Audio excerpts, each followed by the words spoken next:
أعوذ بالله من الشيطان الرجيم بسم الله الرحمن الرحيم وقال ربكم ادعوني أستجب لكم إن الذين يستكبرون عن عبادتي سيدخلون جهنم داخرين. നിങ്ങളുടെ രക്ഷിതാവ് പറഞ്ഞിരിക്കുന്നു, നിങ്ങൾ എന്നോട് പ്രാർത്ഥിക്കൂ, ഞാൻ നിങ്ങൾക്ക് ഉത്തരം നൽകാം. എന്നെ ആരാധിക്കാതെ അഹങ്കാരം നടിക്കുന്നവരാരോ അവർ വഴിയെ നിന്ദ്യരായിക്കൊണ്ട് നരകത്തിൽ പ്രവേശിക്കുന്നതാണ് തീർച്ച. നരകം അത് ഭയാനകമാണ്. അവിടെ നിത്യവാസികളാവുക എന്നത് വേദനാജനകമാണ്. അതിൽ നിന്നുള്ള മോചനത്തിന് സ്വയം ശ്രമിക്കുന്നതിലൂടെ തന്റെ സഹജീവികളെയും അതിൽ പാകപ്പെടുത്തുക, അതാണ് ഇക്കാലമത്രയും ഇസ്ലാഹി പ്രസ്ഥാനം അതിന്റെ ആത്യന്തിക ദൗത്യമായി കണ്ടിട്ടുള്ളത്. അങ്ങനെ 100 നൂറ്റാണ്ടോളം ഈ സമുദായത്തെ സർവ്വതോന്മുഖമായ സമുദ്ധാരണത്തിലേക്ക് നയിച്ചുകൊണ്ട് മുന്നിൽ നടന്ന പ്രസ്ഥാനത്തെ പിന്നോട്ട് വലിക്കാൻ പ്രസ്ഥാനത്തിനകത്ത് നിന്ന് തന്നെ ആസൂത്രിതമായ ശ്രമങ്ങളുണ്ടായപ്പോൾ തൗഹീദി ആദർശത്തെ നെഞ്ചേറ്റിയ പ്രസ്ഥാനത്തെ സ്നേഹിക്കുന്നവരുടെ ഹൃദയം തടിച്ചുകൂടിയ പ്രിയപ്പെട്ട മുജാഹിദുകളോട് ദീറുന്ന മനസ്സോടുകൂടെയാണ് ഇവിടെ നേതാക്കളും മുജാഹിദുകളും ഇരിക്കുന്നത് എന്നറിയാത്തവനല്ല ഞാൻ. സന്തോഷിക്കുന്നവരൊറ്റ മുജാഹിദുമില്ല. ഇങ്ങനെ സംഭവിച്ചല്ലോ എന്നതിൽ മനോവിഷമത്തോടുകൂടി തന്നെയാണ് നമ്മളെല്ലാവരും ഇരിക്കുന്നത്. തൗഹീദി ആദർശത്തെ നെഞ്ചേറ്റിയ പ്രസ്ഥാനത്തെ സ്നേഹിക്കുന്നവരുടെ ഹൃദയം വേദനിച്ചു. ഈ കള്ളത്തരവ് പറഞ്ഞ് മുജാഹിദുകളെ 1.5 കൊല്ലമായി നിങ്ങൾ ഭിന്നിപ്പിച്ച് ഭരിക്കുകയായിരുന്നു. KNM പിടിച്ചെടുക്കാൻ വേണ്ടി നിങ്ങൾ കാണിച്ച താന്തോന്നിത്തം ഇനിയും KNM പ്രവർത്തകർ അനുവദിക്കുമെന്ന് നിങ്ങൾ കരുതണ്ട. കാരണം തനിച്ച കാപട്യമല്ലേ നിങ്ങൾ ചെയ്തത്. ഇല്ലാത്തൊരു വാദത്തിന്റെ പേരിൽ ഉണ്ടെന്ന് സ്ഥാപിച്ചുകൊണ്ട് മുജാഹിദ് പ്രവർത്തകരെ ചേരിതിരിച്ചു.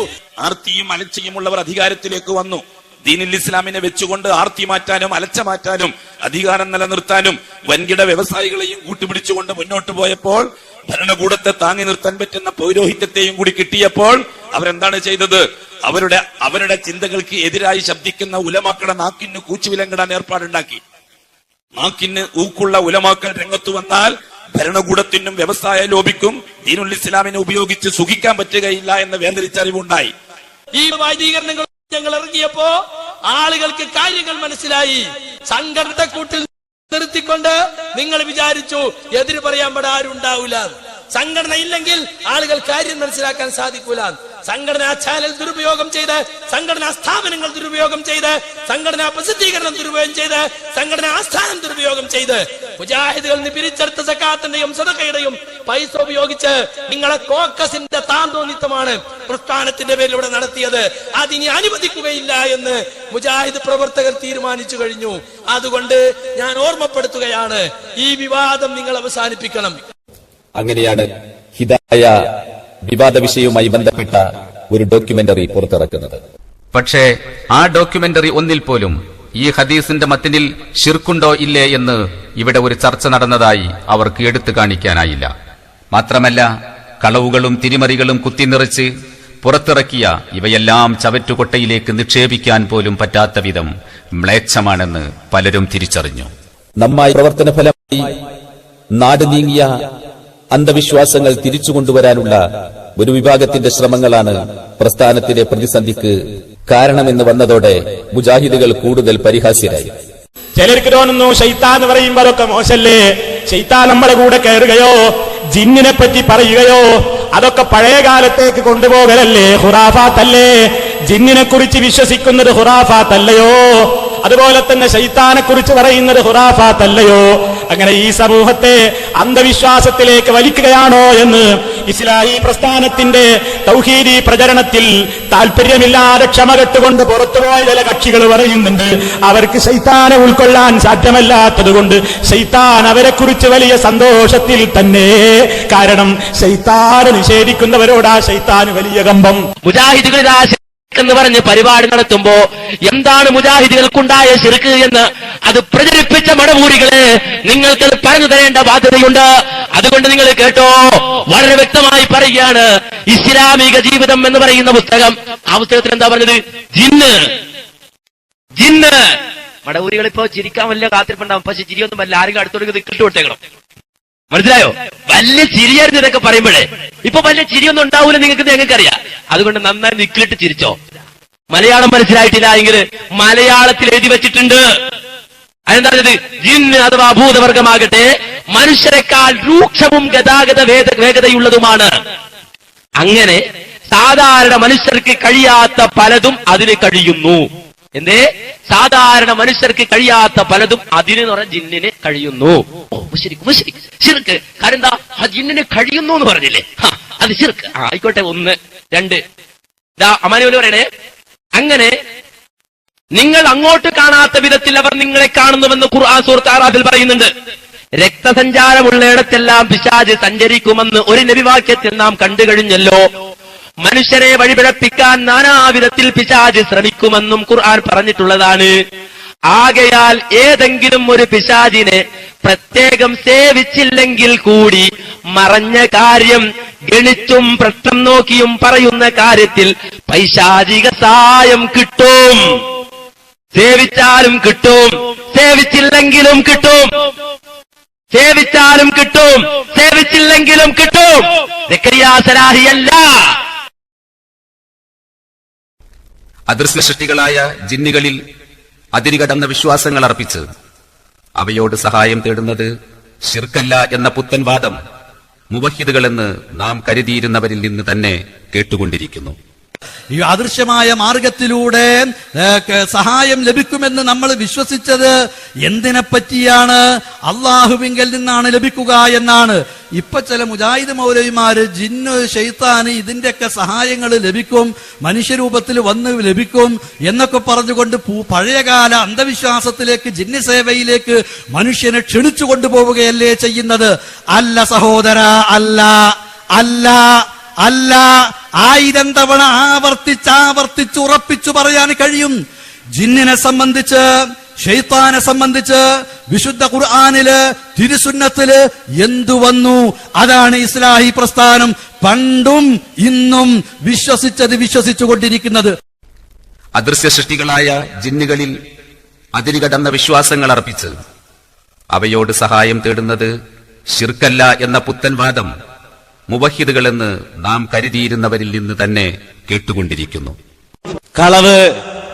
ഒരു വാചകത്തിന്റെ തുണ്ടുധരിക്കാൻ നിങ്ങൾക്ക് ധൈര്യമുണ്ടോ? അല്ലാത്തവരോട് പ്രാർത്ഥിക്കാം, ജിന്നിനോട് പ്രാർത്ഥിക്കാം, പിശാചിനോട് പ്രാർത്ഥിക്കാം എന്ന് പറഞ്ഞ വാചകത്തിന് ഒരു തുണ്ട് തെളിവുദ്ധരിക്കാൻ നിങ്ങൾക്ക് കഴിയോ?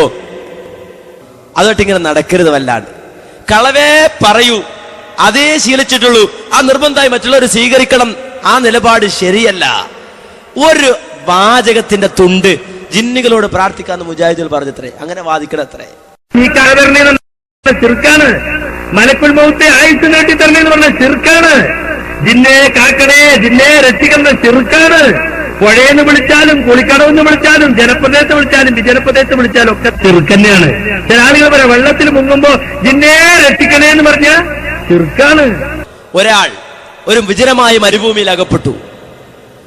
ആ മരുഭൂമിയിൽ അകപ്പെട്ടു പോയ ഒരു മനുഷ്യൻ വിളിച്ചു പറയാൻ, ആരെങ്കിലും എന്നെ സഹായിക്കണേ എന്ന് വിളിച്ചു പറയാ. അയാൾ ഉദ്ദേശിക്കാൻ, എന്റെ ശബ്ദം കേൾക്കുന്ന മലക്കുണ്ടെങ്കിൽ മലക്ക് കേട്ടോട്ടെ, എന്റെ ശബ്ദം കേൾക്കുന്ന ജിന്നുണ്ടെങ്കിൽ ജിന്നും കേട്ടോട്ടെ, എന്റെ ശബ്ദം കേൾക്കുന്ന മനുഷ്യനുണ്ടെങ്കിൽ മനുഷ്യനും കേട്ടോട്ടെ എന്ന് വിചാരിച്ചിട്ട് അദ്ദേഹം വിളിച്ചു പറയുന്നത്. എങ്കിൽ അത് ശിർക്കല്ല, അബൗദികമല്ല, കാര്യകാരണ ബന്ധങ്ങൾക്ക് അതീതമല്ല. എന്താ തെറ്റതില്? ചെറുക്കാണ്. മലക്കുൽ മൗത്തെ ആയുസ് നീട്ടി തരണെന്ന് പറഞ്ഞ ചെറുക്കാണ്. ജിന്നെ കാക്കണേ, ജിന്നെ രക്ഷിക്കുന്ന ചെറുക്കാണ്. പുഴയെന്ന് വിളിച്ചാലും, കുളിക്കടവെന്ന് വിളിച്ചാലും, ജനപ്രദേശത്ത് വിളിച്ചാലും, വിജനപ്രദേശത്ത് വിളിച്ചാലും ഒക്കെ ചെറുക്കന്നെയാണ്. ചില ആളുകൾ പറയാം വെള്ളത്തിൽ മുങ്ങുമ്പോ ജിന്നെ രക്ഷിക്കണേ എന്ന് പറഞ്ഞ ചെറുക്കാണ്. എങ്കിൽ അത് ശിർക്കല്ല, അബൗദികമല്ല, കാര്യകാരണ ബന്ധങ്ങൾക്ക് അതീതമല്ല. എന്താ തെറ്റതില്? ആ വാചകത്തിൽ അതിൽ നിന്ന് എവിടുന്നാ കിട്ടിയത്? ജിന്നുകളോട് പ്രാർത്ഥിക്കാൻ എവിടുന്നാ കിട്ടിയത്? ഇങ്ങനെ ജബ്ബാർ മൗലവി വാദത്തിന് തെളിവുണ്ടാക്കി. ജബ്ബാർ മൗലവി വാദവും ഹദീസും ഒന്നാണെന്ന കുപ്രചാരണം നടത്തി. ആധുനിക മാധ്യമങ്ങളിലൂടെ ഇസ്ലാഹി പ്രവർത്തകരിലേക്ക് ഈ ശിർക്കിന്റെ ആശയം കടത്തിവിട്ടു. എന്നാൽ എന്താ സംഭവം? ഒരു ഹദീസിന്റെ വിശദീകരണം ഇസ്ലാഹിൽ വന്നതിനെടുത്ത് ദുർവ്യാഖ്യാനിച്ചിട്ടാണ് യഥാർത്ഥത്തിൽ ഇവർ മുജാഹിദുകൾ ജിന്നിനോട് പ്രാർത്ഥിക്കുന്നവരാണ് എന്ന് പറഞ്ഞു നടന്നത്. അപ്പൊ ഒന്നു മുതൽ നമ്മളൊന്ന് മനസ്സിലാക്കണം.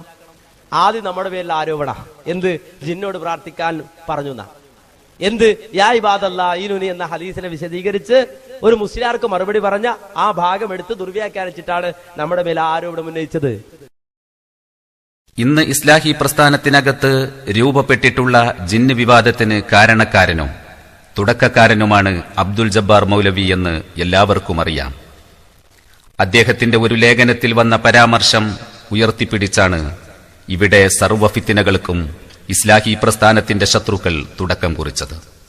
മുജാഹിദനത്തിൽ ഇപ്പോൾ പുതിയ ചർച്ച ജിന്നിനെ കുറിച്ചും അതുപോലെ സിഹിറിനെ കുറിച്ചും ചർച്ച കൊണ്ടുവന്ന് പുതിയ വിവാദങ്ങൾ സൃഷ്ടിച്ചിട്ട് മുജാഹിദികൾ ജിന്നിനോട് പ്രാർത്ഥിക്കാമെന്ന് പറയുന്നവരാണെന്ന കള്ളപ്രചരണം വരെ നടത്തിയിട്ട് സമൂഹ മധ്യത്തിൽ ഊരുചുറ്റുകയല്ലേ മാന്യ സഹോദരങ്ങളെ എന്ന് മാത്രം. ഈ പുസ്തകം പലവരും നിങ്ങൾ കണ്ടിട്ടുള്ള പുസ്തകമാണ്.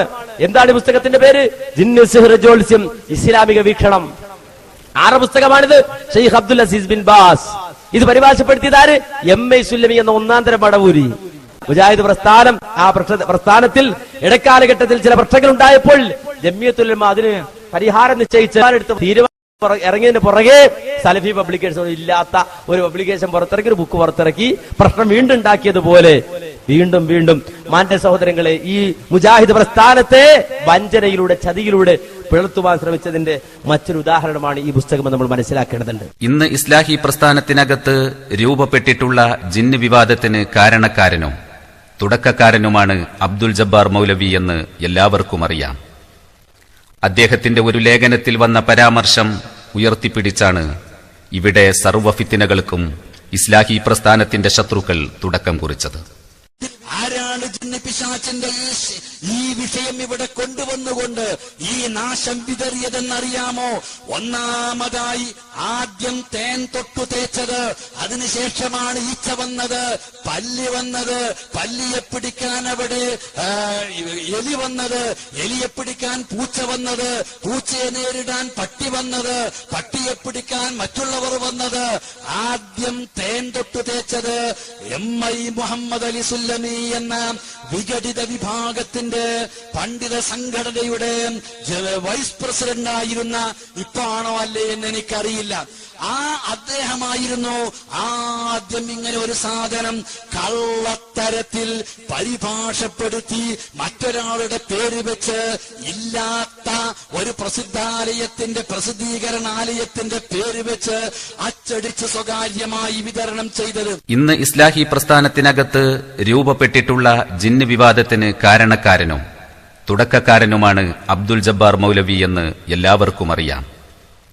അദ്ദേഹത്തിന്റെ ഒരു ലേഖനത്തിൽ വന്ന പരാമർശം ഉയർത്തിപ്പിടിച്ചാണ് ഇവിടെ സർവ്വഫിത്തിനകൾക്കും ഇസ്ലാഹി പ്രസ്ഥാനത്തിന്റെ ശത്രുക്കൾ തുടക്കം കുറിച്ചത്. ആരാണ് പിശാചിന്റെ ഈ വിഷയം ഇവിടെ കൊണ്ടുവന്നുകൊണ്ട് ഈ നാശം വിതറിയതെന്നറിയാമോ?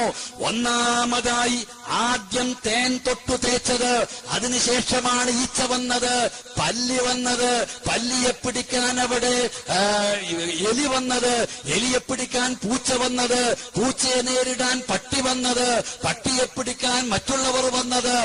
ആദ്യം തേൻ തൊട്ടു തേച്ചത് എം.ഐ. മുഹമ്മദ് അലി സുല്ലമി എന്ന വിഘടിത വിഭാഗത്തിന്റെ പണ്ഡിത സംഘടനയുടെ വൈസ് പ്രസിഡന്റ് ആയിരുന്ന, ഇപ്പൊ ആണോ അല്ലേ എന്ന് എനിക്കറിയില്ല, ആ അദ്ദേഹമായിരുന്നു ആദ്യം ഇങ്ങനെ ഒരു സാധനം കള്ളത്തരത്തിൽ പരിഭാഷപ്പെടുത്തി മറ്റൊരാളുടെ പേര് വെച്ച് ഇല്ലാത്ത ഒരു പ്രസിദ്ധാലയത്തിന്റെ പ്രസിദ്ധീകരണാലയത്തിന്റെ പേര് വെച്ച് അച്ചടിച്ച് സ്വകാര്യമായി വിതരണം ചെയ്തത്.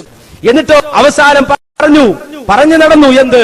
ഇവർ ജിന്നിനോട് പ്രാർത്ഥിക്കാമെന്ന് പറയുന്നവരാണ്. നേരെ മറിച്ച് നമ്മുടെ പ്രസ്ഥാനത്തിൽ ഒരു ചർച്ച വരുന്നു, അള്ളാഹു അല്ലാത്തവരെ വിളിച്ച് പ്രാർത്ഥിക്കാൻ പാടുണ്ടോ പാടില്ല. അതിനുവേണ്ടി അബ്ദുൽ ജബ്ബാർ മൗലവി 2007 എഴുതിയ ആ വികലാശയത്തെ ഊടും പാവും നൽകി ഇവർ വളർത്തിക്കൊണ്ടുവന്നു. ജിന്നിനോട് പ്രാർത്ഥിക്കാമെന്നാണ് മുജാഹിദുകൾ പറയുന്നത്. മഹാദല്ലാ, അല്ല കാത്തിരക്ഷിക്കുമാറാകട്ടെ. ജിന്നിനോടല്ല, മലക്കിനോടല്ല, ഒരു പടപ്പിനോടും പ്രാർത്ഥിക്കാൻ പാടില്ല എന്ന് പറയുകയും അത് സമർത്ഥിക്കുവാൻ വേണ്ടി ഖണ്ഡനമണ്ഡനങ്ങളും വാദപ്രതിവാദങ്ങളും നടത്തുന്ന ഒരു ആദർശ പ്രസ്ഥാനമാണ് മുജാഹിദ് പ്രസ്ഥാനം. ഏകനായ റബ്ബിനോട് മാത്രമാണ് പ്രാർത്ഥിക്കേണ്ടത് എന്ന അടിസ്ഥാന ആദർശത്തിൽ ഉറച്ചു നിന്നുകൊണ്ട് പ്രവർത്തിക്കുന്ന ഈ പ്രസ്ഥാനത്തിന് നേരെ ജിന്നിനോട് പ്രാർത്ഥിക്കാം എന്ന് പറയുന്നവരാണ്. നേരെ മറിച്ച് നമ്മുടെ പ്രസ്ഥാനത്തിൽ ഒരു ചർച്ച വരുന്നു, അള്ളാഹു അല്ലാത്തവരെ വിളിച്ച് പ്രാർത്ഥിക്കാൻ പാടുണ്ടോ പാടില്ല. അതിനുവേണ്ടി അബ്ദുൽ ജബ്ബാർ മൗലവി 2007 എഴുതിയ ആ വികലാശയത്തെ ഊടും പാവും നൽകി ഇവർ വളർത്തിക്കൊണ്ടുവന്നു. ഈ സേകരം അതിൽ വന്നിട്ടുണ്ടത്രേ, ഞാൻ വായിക്കുന്നില്ല. പക്ഷെ എന്താണ് ദുരന്തമെന്ന് എന്ന് തെളിയിക്കുവാൻ വേണ്ടി ചില കാര്യങ്ങൾ പറയുകയാണ്. എന്താണല്ലേ, ഇതാ ഈ ഇസ്ലാഹിൽ ഏപ്രിൽ 2007 ഇസ്ലാഹിൽ വന്ന ഒരു ലേഖനം, ആ ലേഖനത്തെ എടുത്തു ദുർവ്യാഖ്യാനിച്ചുകൊണ്ടാണ് യഥാർത്ഥത്തിൽ ഈ ജിന്നിനോട് പ്രാർത്ഥിക്കാം എന്ന് പറയുന്നവരാണ് മുജാഹിദുകൾ എന്ന് ഇവർ പറഞ്ഞു നടന്നത്. ഈ ഡോക്യുമെന്ററി പലതും നിങ്ങൾക്ക് ബോധ്യപ്പെടുത്തി തരും. ക്ഷമയോടെ അവസാനം വരെ കാണുക. നമ്മുടെ ത്യാഗീവര്യന്മാരായ പൂർവീകരുടെ ശ്രമഫലമായി നാട് നീങ്ങിയ അന്ധവിശ്വാസങ്ങളും അനുബന്ധമായി ആത്മീയ ചികിത്സാ കേന്ദ്രങ്ങളും തിരിച്ചുകൊണ്ടുവരാനും അതിലൂടെ ഇസ്ലാഹി പ്രസ്ഥാനം കേരളത്തിന് സമ്മാനിച്ച ഇസ്ലാമികമായ ഉന്നത സംസ്കാരത്തെ മണ്ണിട്ട് മൂടുവാനും ചില കേന്ദ്രങ്ങളിൽ നിന്നും ശ്രമങ്ങളുണ്ടാകുന്നു. ജിന്ന് ബാധിച്ച ഒരാളെ സുഖപ്പെടുത്താൻ ഇസ്ലാം നിർദ്ദേശിക്കുന്ന മാർഗം എന്താണെന്നാണ് നിങ്ങൾ ചോദിച്ചത്. നിങ്ങൾ ഖുർആൻ വായിക്കുകയാണെങ്കിൽ ജിന്നിനെ പറ്റി അറിയാം. അൽഹംദുലില്ലാഹ്. സിഹറിനെ കുറിച്ചും ഖുർആനിൽ പരാമർശിച്ചിട്ടുണ്ട്. സിഹർ ഒരാളും ചെയ്യാൻ പാടില്ല, എന്നാൽ സിഹർ എന്ന വസ്തുതയുണ്ട്. നമ്മൾ അതിൽ നിന്നും അകന്നു നിൽക്കണം. ആർക്കെങ്കിലും ഷെയ്ത്താൻ മൂലമുള്ള സിഹർ ബാധിച്ചാൽ അതിന് ഹദീസിൽ റുഖ്യ പരാമർശിച്ചിട്ടുണ്ട്. സ്വഹീഹായ വ്യത്യസ്ത ഹദീസുകളിൽ എങ്ങനെയാണ് റുഖ്യ നടത്തേണ്ടതെന്ന് പ്രവാചകൻ സല്ലല്ലാഹു അലൈഹി വസല്ലം സൂചിപ്പിച്ചിട്ടുണ്ട്. മനുഷ്യരാശിക്ക് ഖുർആനിൽ രോഗശമനമുണ്ടെന്ന് ഖുർആനിലെ 15-ാം അധ്യായമായ സൂറത്ത് ഹിജ്റിലും പരാമർശിച്ചിട്ടുണ്ട്. അതുകൊണ്ട് ഖുർആൻ തന്നെ രോഗശമനത്തിനുള്ള മന്ത്രമാണ്. അതുപോലെ തന്നെ സൂറത്തുൽ ഫാത്തിഹയും അവയിൽപ്പെട്ടതാണ്. ആർക്കെങ്കിലും ജിന്നുബാധ ഉണ്ടാവുകയാണെങ്കിൽ അതിന് സ്പെഷ്യലിസ്റ്റുകളായ ആളുകളുണ്ട്. ഇവിടെ ഹാർട്ട് സ്പെഷ്യലിസ്റ്റുകളായ ആളുകളുണ്ട്, ബ്രെയിൻ സ്പെഷ്യലിസ്റ്റുകളുമുണ്ട്. അതുപോലെ ബാധയുള്ള ഒരാൾക്ക് ഇസ്ലാമിൽ എങ്ങനെ റുഖ്യ ചെയ്യണമെന്ന് സ്പെഷ്യലൈസ് ചെയ്ത സ്പെഷ്യലിസ്റ്റുകളുമുണ്ട്. മതതാരതമ്യ പഠനത്തിൽ ഒരു സ്പെഷ്യലിസ്റ്റാണ് ഞാൻ. റുഖ്യയിൽ ഞാനൊരു സ്പെഷ്യലിസ്റ്റ് അല്ല. റുഖ്യ എങ്ങനെ ചെയ്യണമെന്ന് സഹീഹായ ഹദീസുകളിൽ വന്നിട്ടുണ്ട്. എങ്ങനെയാണത് ചെയ്യേണ്ടത്? റുഖ്യയിൽ സ്പെഷ്യലൈസ് ചെയ്ത ആളുകളുടെ അടുത്തേക്ക് നാം പോകണം. ഷെയ്ത്താൻ മൂലമുള്ള സിഹർ ബാധിച്ച ആൾക്കുള്ള ചികിത്സയാണ് റുഖ്യ കൊണ്ട് ഇവിടെ അർത്ഥമാക്കുന്നത്. സഹീഹായ പല ഹദീസുകളും ഇത് പറയുന്നു. എന്നാൽ ഖുർആനിൽ നിന്നും സുന്നത്തിൽ നിന്നും വ്യതിചലിക്കുന്ന ആളുകളുടെ അടുത്തേക്ക് പോകാതിരിക്കാൻ ശ്രദ്ധിക്കണം. സിഹർ ബാധ ചികിത്സിച്ചു മാറ്റാൻ കഴിയും എന്ന് പറയുന്ന ധാരാളം ആളുകളുണ്ട്. എന്നാൽ അതിലധികം പേരും ഖുർആനിലെയും സുന്നത്തിലെയും മാർഗനിർദ്ദേശങ്ങളിൽ നിന്ന് അകന്നു പോയിക്കൊണ്ടാണ് ഇത് ചെയ്യുന്നത്. അതുകൊണ്ട് ഖുർആനും സ്വഹീഹായ ഹദീസുകളും പിന്തുടരുന്ന ആളുകളുടെ അടുത്തേക്ക് പോകുക. ചികിത്സ ഖുർആനും സ്വഹീഹായ ഹദീസുകളും അടിസ്ഥാനമാക്കിയാണെന്നും അതിൽ നിന്ന് അകന്നിട്ടില്ല എന്നും നോക്കുക. നമ്മുടെ ത്യാഗീവര്യന്മാരായ പൂർവീകരുടെ ശ്രമഫലമായി നാട് നീങ്ങിയ അന്ധവിശ്വാസങ്ങളും അനുബന്ധമായി ആത്മീയ ചികിത്സാ കേന്ദ്രങ്ങളും തിരിച്ചുകൊണ്ടുവരാനും അതിലൂടെ ഇസ്ലാഹി പ്രസ്ഥാനം കേരളത്തിന് സമ്മാനിച്ച ഇസ്ലാമികമായ ഉന്നത സംസ്കാരത്തെ മണ്ണിട്ട് മൂടുവാനും ചില കേന്ദ്രങ്ങളിൽ നിന്നും ശ്രമങ്ങളുണ്ടാകുന്നു. എൻ്റെ പേര് ഹംസ, തിരൂര്.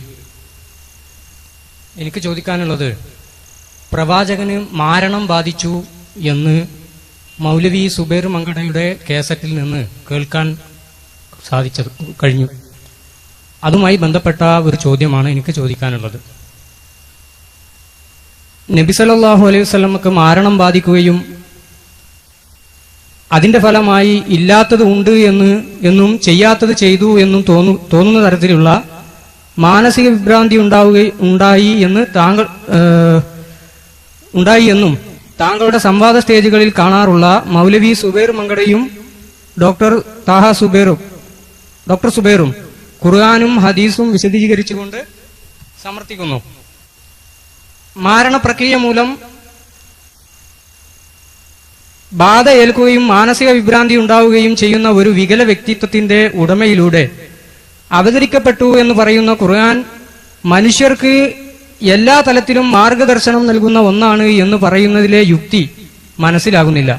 മാത്രമല്ല, ഇല്ലാത്തത് ഉണ്ട് എന്നും ചെയ്യാത്തത് ചെയ്തു എന്നും തോന്നുന്ന വ്യക്തി പറയുന്ന മാലാഖ ദർശനം, ദിവ്യബോധനം, ആകാശ ആരോഹണം, സ്വർഗ നരകങ്ങളെ പറ്റിയുള്ള വിവരണം, ഇവയിലെല്ലാം സംശയം ജനിച്ചിരിക്കുന്നു.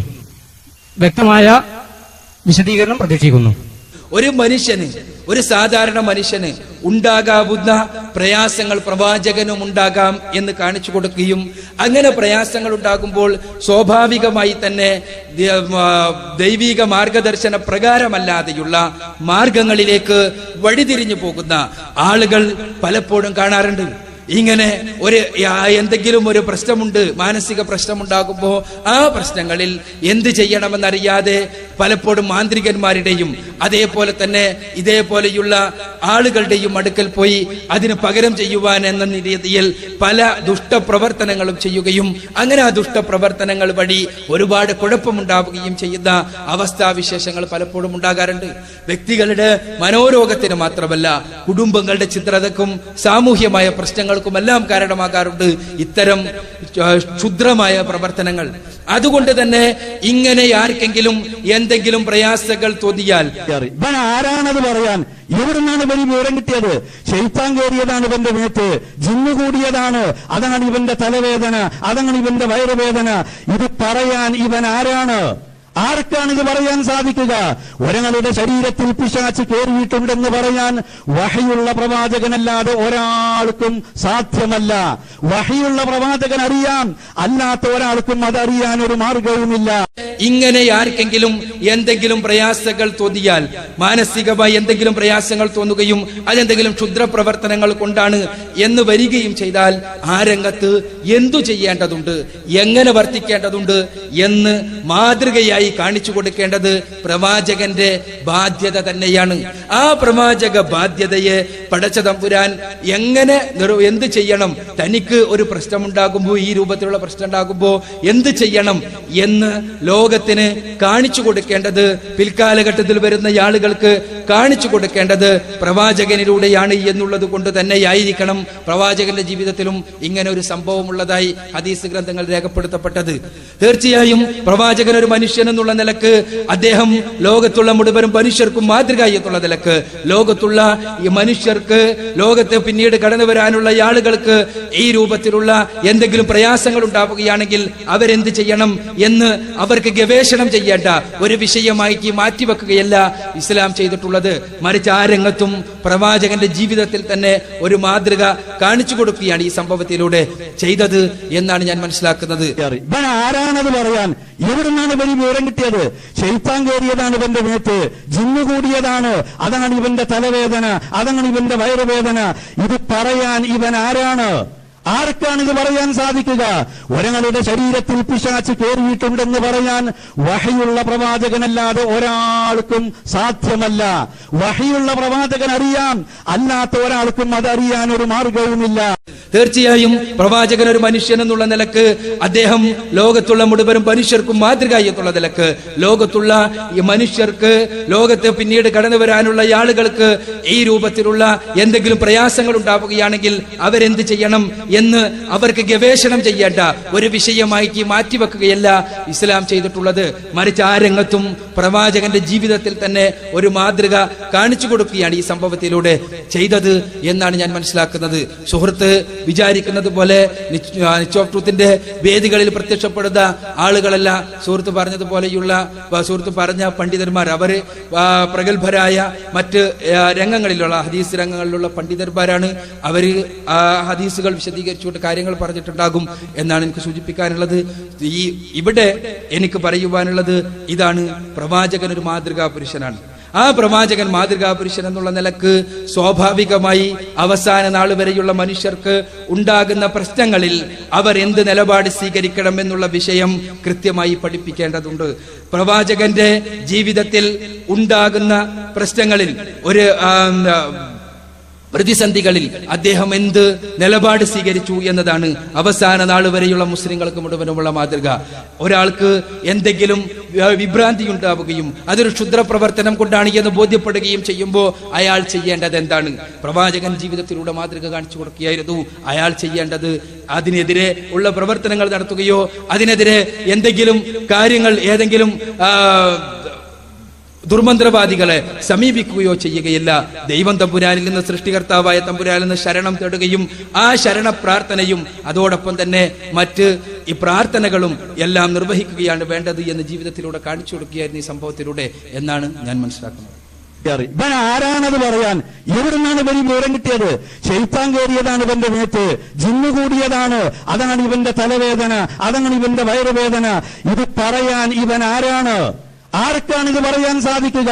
ഒരാളുടെ ശരീരത്തിൽ പിശാച് കയറിയിട്ടുണ്ടെന്ന് പറയാൻ വഹയുള്ള പ്രവാചകനല്ലാതെ ഒരാൾക്കും സാധ്യമല്ല. വഹയുള്ള പ്രവാചകൻ അറിയാം, അല്ലാത്ത ഒരാൾക്കും അതറിയാൻ ഒരു മാർഗവുമില്ല. ഇവിടെ എനിക്ക് പറയുവാനുള്ളത് ഇതാണ്: പ്രവാചകൻ ഒരു മാതൃകാ പുരുഷനാണ്. ആ പ്രവാചകൻ മാതൃകാ പുരുഷൻ എന്നുള്ള നിലക്ക് സ്വാഭാവികമായി അവസാന നാൾ വരെയുള്ള മനുഷ്യർക്ക് ഉണ്ടാകുന്ന പ്രശ്നങ്ങളിൽ അവർ എന്ത് നിലപാട് സ്വീകരിക്കണം എന്നുള്ള വിഷയം കൃത്യമായി പഠിപ്പിക്കേണ്ടതുണ്ട്. പ്രവാചകന്റെ ജീവിതത്തിൽ ഉണ്ടാകുന്ന പ്രശ്നങ്ങളിൽ ഒരു പ്രതിസന്ധികളിൽ അദ്ദേഹം എന്ത് നിലപാട് സ്വീകരിച്ചു എന്നതാണ് അവസാന നാൾ വരെയുള്ള മുസ്ലിങ്ങൾക്ക് മുഴുവനുമുള്ള മാതൃക. ഒരാൾക്ക് എന്തെങ്കിലും വിഭ്രാന്തി ഉണ്ടാവുകയും അതൊരു ക്ഷുദ്ര പ്രവർത്തനം കൊണ്ടാണ് എന്ന് ബോധ്യപ്പെടുകയും ചെയ്യുമ്പോൾ അയാൾ ചെയ്യേണ്ടത് എന്താണ്? ഇത് പറയാൻ ഇവൻ ആരാണ്? ആർക്കാണ് ഇത് പറയാൻ സാധിക്കുക? ഒരാളുടെ ശരീരത്തിൽ പിശാച് കയറിയിട്ടുണ്ടെന്ന് പറയാൻ വഹയുള്ള പ്രവാചകനല്ലാതെ ഒരാൾക്കും സാധ്യമല്ല. വഹയുള്ള പ്രവാചകൻ അറിയാം, അല്ലാത്ത ഒരാൾക്കും അതറിയാൻ ഒരു മാർഗവുമില്ല.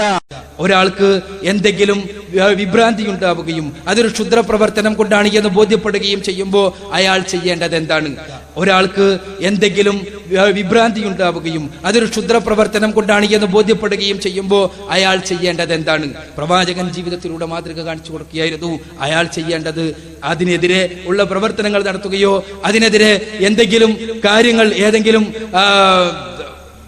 ദുർമന്ത്രവാദികളെ സമീപിക്കുകയോ ചെയ്യുകയില്ല. ദൈവം തമ്പുരാനിൽ നിന്ന്, സൃഷ്ടികർത്താവായ തമ്പുരാനിൽ നിന്ന് ശരണം തേടുകയും ആ ശരണ പ്രാർത്ഥനയും അതോടൊപ്പം തന്നെ മറ്റ് ഈ പ്രാർത്ഥനകളും എല്ലാം നിർവഹിക്കുകയാണ് വേണ്ടത് എന്ന് ജീവിതത്തിലൂടെ കാണിച്ചു കൊടുക്കുകയായിരുന്നു ഈ സംഭവത്തിലൂടെ എന്നാണ് ഞാൻ മനസ്സിലാക്കുന്നത്. അപ്പൊ അടുത്ത ചോദ്യം: സിഹിർ ഫലിക്കുമോ? ഫലിക്കുന്നതുണ്ടാകാം, ഫലിക്കാത്തതുണ്ടാകാം.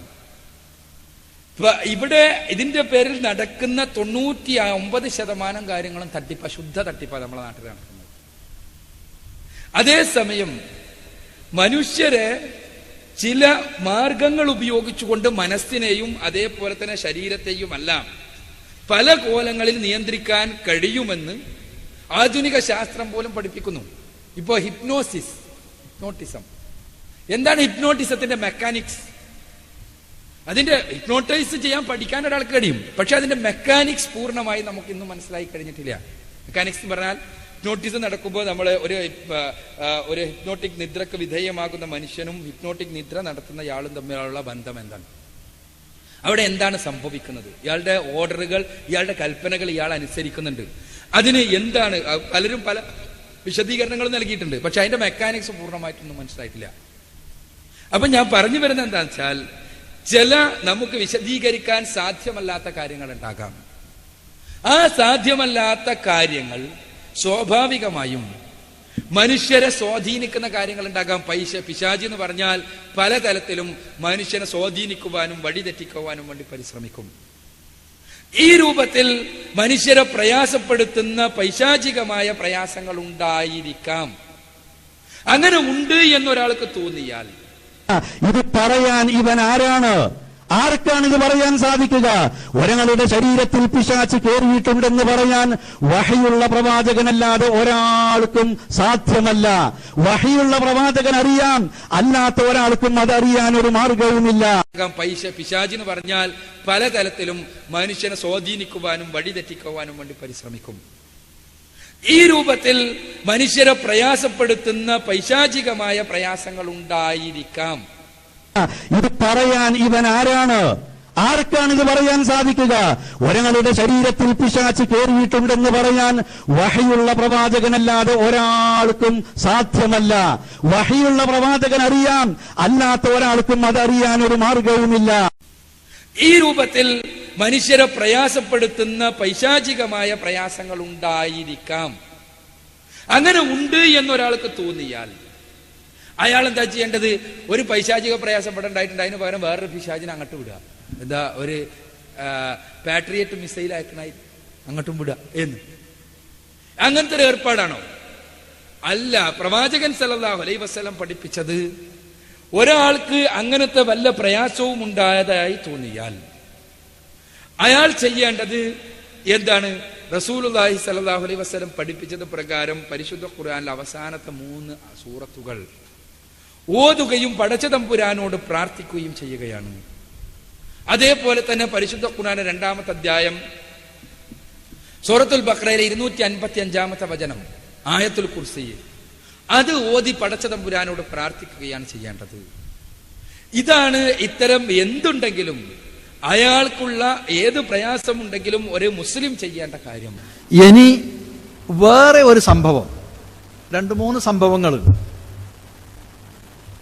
റസൂലുള്ള ഒരിക്കൽ ഒരു യാത്രയിലാണ്. അപ്പൊ ആ യാത്രയിൽ ഒരു സ്ത്രീ ഒരു കുട്ടിനേറ്റ് വന്നു. ഈ കുട്ടിക്ക് ഒട്ടും സുഖല്ല നബിയെ. ഇടക്കിടക്ക് അവന് ബോധം നഷ്ടപ്പെടും, ശൈത്താൻ കൂടിയതാണ്, ശൈത്താന്റെ ബാധയേറ്റതാണ് എന്നാണ് വിചാരിക്കുന്നത് എന്നൊക്കെ പറഞ്ഞു. ഇത് പറയാൻ ഇവൻ ആരാണ്? ആർക്കാണ് ഇത് പറയാൻ സാധിക്കുക? ഒരാളുടെ ശരീരത്തിൽ പിശാച് കയറിയിട്ടുണ്ടെന്ന് പറയാൻ വഹയുള്ള പ്രവാചകനല്ലാതെ ഒരാൾക്കും സാധ്യമല്ല. വഹയുള്ള പ്രവാചകൻ അറിയാം, അല്ലാത്ത ഒരാൾക്കും അതറിയാൻ ഒരു മാർഗവുമില്ല. ഇനി വേറെ ഒരു സംഭവം, 2-3 സംഭവങ്ങൾ. റസൂലുള്ള ഒരിക്കൽ ഒരു യാത്രയിലാണ്. അപ്പൊ ആ യാത്രയിൽ ഒരു സ്ത്രീ ഒരു കുട്ടിനേറ്റ് വന്നു. ഈ കുട്ടിക്ക് ഒട്ടും സുഖല്ല നബിയെ. ഇടക്കിടക്ക് അവന് ബോധം നഷ്ടപ്പെടും, ശൈത്താൻ കൂടിയതാണ്, ശൈത്താന്റെ ബാധയേറ്റതാണ് എന്നാണ് വിചാരിക്കുന്നത് എന്നൊക്കെ പറഞ്ഞു. ഇത് പറയാൻ ഇവൻ ആരാണ്? ആർക്കാണ് ഇത് പറയാൻ സാധിക്കുക? സുഹൃത്തിന്റെ ചോദ്യം, സുറാഖത്ത് ബിൻ മാലിക്കിന്റെ രൂപത്തില് പിശാചു വന്നു എന്ന് പറഞ്ഞത് വിശ്വസിക്കുകയാണെങ്കിൽ, ഇപ്പൊ ഏതെങ്കിലും മനുഷ്യന്മാരെ കാണുകയാണെങ്കിൽ ഇത് അയാളാണോ അയാളെ രൂപത്തിലുള്ള മറ്റതാണോ എന്ന് ആകെ കൺഫ്യൂഷൻ ആകൂലേ എന്നതാണ്. യഥാർത്ഥത്തിൽ മനുഷ്യന്മാര് തന്നെ രൂപസാദൃശ്യമുള്ളവരുണ്ടാവും. അത് തിരിച്ചറിയാനുള്ള ഒരു വകതിരിവ് സാധാരണ മനുഷ്യന്മാർക്ക് ഉണ്ടാവാറുണ്ട്. ഇത് പറയാൻ ഇവൻ ആരാണ്? ആർക്കാണ് ഇത് പറയാൻ സാധിക്കുക? വഹയുള്ള പ്രവാചകനല്ലാതെ ഒരാൾക്കും സാധ്യമല്ല. വഹയുള്ള പ്രവാചകൻ അറിയാം, അല്ലാത്ത ഒരാൾക്കും അതറിയാൻ ഒരു മാർഗവുമില്ല. ഒരേ രൂപത്തിലുള്ള ആളുകൾ ട്വിൻസ് നമ്മൾ സാധാരണ കാണും. 2 ആൾക്ക് 2 പേരാവും. പക്ഷെ എപ്പോഴും കാണുന്ന ആളുകള് വളരെ പെട്ടെന്ന് മുഹമ്മദാണോ അഹമ്മദാണോ, മുഹമ്മദ് എന്ന് വിളിക്കും, അഹമ്മദിനെ അഹമ്മദ് എന്ന് വിളിക്കും. എന്നാൽ ചില ആളുകൾക്ക് ഇത് അഹമ്മദോ മുഹമ്മദോ വലിയ പ്രയാസമൊന്നുമില്ല, വേഗം മനസ്സിലാവും. ഇതുപോലെ ഇത് പറയാൻ ഇവൻ ആരാണ്? ആർക്കാണ് ഇത് പറയാൻ സാധിക്കുക? വഹയുള്ള പ്രവാചകനല്ലാതെ ഒരാൾക്കും സാധ്യമല്ല. വഹയുള്ള പ്രവാചകൻ അറിയാം, അല്ലാത്ത ഒരാൾക്കും അതറിയാൻ ഒരു മാർഗവുമില്ല. മനുഷ്യരൂപത്തിൽ വന്നിട്ട് അതിര് കവിഞ്ഞുകൊണ്ട് പറഞ്ഞാൽ അങ്ങനെ തന്നെ പെരുമാറും, അങ്ങനെ തന്നെ പെരുമാറണം. ഇതേപോലെ തന്നെ ഒരുത്തൻ നാളെ വന്നിട്ട് ഞാൻ എന്റെ ഭർത്താവാണ്, അല്ലെങ്കിൽ ഞാൻ എന്റെ ഭാര്യയാണ്, അല്ലെങ്കിൽ ഞാൻ മറ്റതാണ് മറിച്ചതാണ് എന്നൊക്കെ പറഞ്ഞാല് അതിനനുസരിച്ച് പെരുമാറാനുള്ള ഒരു കോമൺ സെൻസ് വേണം. അത് മനുഷ്യന്മാർക്ക് സാധാരണഗതിയിൽ ഉണ്ടാവുമല്ലോ. ഇത് അതല്ലാത്ത സാധാരണഗതി തന്നെ നമ്മളെ സംബന്ധിച്ചിടത്തോളം എന്തില്ല, ഒരു ടിൻസും മറ്റുമൊക്കെ ഉദാഹരണം പറഞ്ഞ അതാണ്. അതുകൊണ്ട് തന്നെ നമുക്ക് കൺഫ്യൂഷൻ ഉണ്ടാവാറില്ല. ഇത് പറയാൻ ഇവൻ ആരാണ്? ആർക്കാണ് ഇത് പറയാൻ സാധിക്കുക? വഹയുള്ള പ്രവാചകനല്ലാതെ ഒരാൾക്കും സാധ്യമല്ല. വഹയുള്ള പ്രവാചകൻ അറിയാം, അല്ലാത്ത ഒരാൾക്കും അതറിയാൻ ഒരു മാർഗവുമില്ല. നമ്മുടെ ആളുകൾക്ക് അങ്ങനെയാണല്ലോ വിശ്വാസമുള്ളത്. എടോ, ഏർവാടി പോയിട്ട് ഓപ്പറേഷൻ നടന്നല്ലോ, അത് അനുഭവമല്ലേ? ഏർവാടി പോയിട്ട് ഓപ്പറേഷൻ നടന്നല്ലോ, അത് അനുഭവമല്ലേ? അതുപോലെ തന്നെ അവിടെ ചെന്നിട്ട് രോഗം മാറിയല്ലോ, അത് അനുഭവമല്ലേ? ഗുരുവായൂർ പോയിട്ട് കുട്ടിയെ കിട്ടിയല്ലോ, അത് അനുഭവമല്ലേ? അങ്ങനെ പല പല അനുഭവങ്ങളും ഉണ്ടാകാറുണ്ടല്ലോ. അങ്ങനെ രോഗം മാറാറുണ്ടല്ലോ, പ്രയാസം നീങ്ങാറുണ്ടല്ലോ. അതുപോലെ ഈ മന്ത്രവാദി എടുക്ക പോകുമ്പോൾ കാര്യങ്ങളൊക്കെ നേടാറുണ്ടല്ലോ. ഇങ്ങനെ സൈനബ് റളിയല്ലാഹു അൻഹാ അബ്ദുല്ലാ റളിയല്ലാഹു അൻഹുവിനോട് പറയുമ്പോ നിന്റെ കണ്ണിൽ നിന്നൊരാളെ കാണുമ്പോ കണ്ണീര് വരികയും അങ്ങനെ ഒരു മന്ത്രവാദി എടുക്ക പോയത് മാറുകയും ചെയ്യുമെന്ന് നീ പറഞ്ഞില്ലേ? അതിനുള്ള കാരണം ശൈത്താനാണ് കേട്ടോ, ശൈത്താനാണ് കേട്ടോ. ഇത് പറയാൻ ഇവൻ ആരാണ്? ആർക്കാണ് ഇത് പറയാൻ സാധിക്കുക? ഒരാളുടെ ശരീരത്തിൽ പിശാച് കയറിയിട്ടുണ്ടെന്ന് പറയാൻ വഹയുള്ള പ്രവാചകനല്ലാതെ ഒരാൾക്കും സാധ്യമല്ല. വഹയുള്ള പ്രവാചകൻ അറിയാം, അല്ലാത്ത ഒരാൾക്കും അതറിയാൻ ഒരു മാർഗവുമില്ല. ഇങ്ങനെ സൈനബ് റളിയല്ലാഹു അൻഹാ അബ്ദുല്ലാ റളിയല്ലാഹു അൻഹുവിനോട് പറയുമ്പോ നിന്റെ കണ്ണിൽ നിന്നൊരാളെ കാണുമ്പോ കണ്ണീര് വരികയും അങ്ങനെ ഒരു മന്ത്രവാദി എടുക്ക പോയത് മാറുകയും ചെയ്യുമെന്ന് നീ പറഞ്ഞില്ലേ? അതിനുള്ള കാരണം ശൈത്താനാണ് കേട്ടോ, ശൈത്താനാണ് കേട്ടോ. ഇത് പറയാൻ ഇവൻ ആരാണ്? ആർക്കാണ് ഇത് പറയാൻ സാധിക്കുക? ഒരാളുടെ ശരീരത്തിൽ പിശാച് കയറിയിട്ടുണ്ടെന്ന് പറയാൻ വഹയുള്ള പ്രവാചകനല്ലാതെ ഒരാൾക്കും സാധ്യമല്ല. വഹയുള്ള പ്രവാചകൻ അറിയാം, അല്ലാത്ത ഒരാൾക്കും അതറിയാൻ ഒരു മാർഗവുമില്ല. ഇങ്ങനെ സൈനബ് റളിയല്ലാഹു അൻഹാ അബ്ദുല്ലാ റളിയല്ലാഹു അൻഹുവിനോട് പറയുമ്പോ നിന്റെ കണ്ണിൽ നിന്നൊരാളെ കാണുമ്പോ കണ്ണീര് വരികയും അങ്ങനെ ഒരു മന്ത്രവാദി എടുക്ക പോയത് മാറുകയും ചെയ്യുമെന്ന് നീ പറഞ്ഞില്ലേ? അതിനുള്ള കാരണം ശൈത്താനാണ് കേട്ടോ, ശൈത്താനാണ് കേട്ടോ. ഈ കണ്ണേറിന്റെ ചികിത്സയുമായി ബന്ധപ്പെട്ട് ഒരു കുളി ചികിത്സ സാധാരണ കേൾക്കാറുണ്ട്. കുളി ചികിത്സ എന്ന് പറഞ്ഞാൽ കണ്ണേറ് ബാധിക്കാൻ കാരണമായവൻ വുളു എടുത്ത വെള്ളം കണ്ണേറ് ബാധിച്ചവന്റെ തലയിൽ ഒഴിക്കുന്ന ഒരു ചികിത്സ. ഇത് ശരിയാണോ? ഹദീസുകൾ വന്നിട്ടുണ്ട് എന്നാണ് കേൾക്കുന്നത്. അങ്ങനെ ആരെങ്കിലും വുളു എടുത്തു തരാൻ ഒരാൾ ആവശ്യപ്പെട്ടാൽ വുളു എടുത്തു കൊടുക്കണമെന്ന് ഹദീസിൽ വന്നിട്ടുണ്ട് എന്നാണ് കേൾക്കുന്നത്. അങ്ങനെ ഹദീസിൽ വന്നിട്ടുണ്ടോ? വന്നിട്ടുണ്ടെങ്കിൽ ആ ഹദീസ് സ്വീകാര്യമാണോ? സ്വീകാര്യമാണെങ്കിൽ അതിൽ എന്ത് നിലപാടാണ് നാം സ്വീകരിക്കേണ്ടത്? അത് നിഷേധിച്ചാൽ കുറ്റക്കാരനാകുമോ? അത് അംഗീകരിക്കുകയാണെങ്കിൽ അന്ധവിശ്വാസിയാവില്ല എന്നാണ് എന്റെ ചോദ്യം. മുജാഹിദ് പ്രസ്ഥാനത്തെ സംബന്ധിച്ചിടത്തോളം ഞങ്ങൾക്ക് യാതൊരുവിധ സംശയവുമില്ല. മുജാഹിദുകളെ സംബന്ധിച്ചിടത്തോളം ഇതൊരു പുതിയ വിഷയമായി നിങ്ങൾ മനസ്സിലാക്കുകയും വേണ്ട. നേരെ മറിച്ച് ഇസ്ലാമിക ജീവിതം എന്ന് പറയുന്ന പുസ്തകത്തിൽ മഹാനായ അമാനി മൗലവി വളരെ മുമ്പ് തന്നെ വളരെ വിശദമായി കൊണ്ട് കണ്ണേറിനെ സംബന്ധിച്ച് പറഞ്ഞു വെച്ചിട്ടുണ്ട്. മുജാഹിദുകൾ, തലതെരച്ച മുജാഹിദുകൾ, അവർ വാങ്ങി അവരുടെ വീടുകളിൽ സൂക്ഷിച്ചവർ വായിച്ചു പഠിച്ച പുസ്തകമാണിത്. ആ പുസ്തകം പോയി വായിച്ചു നോക്കൂ.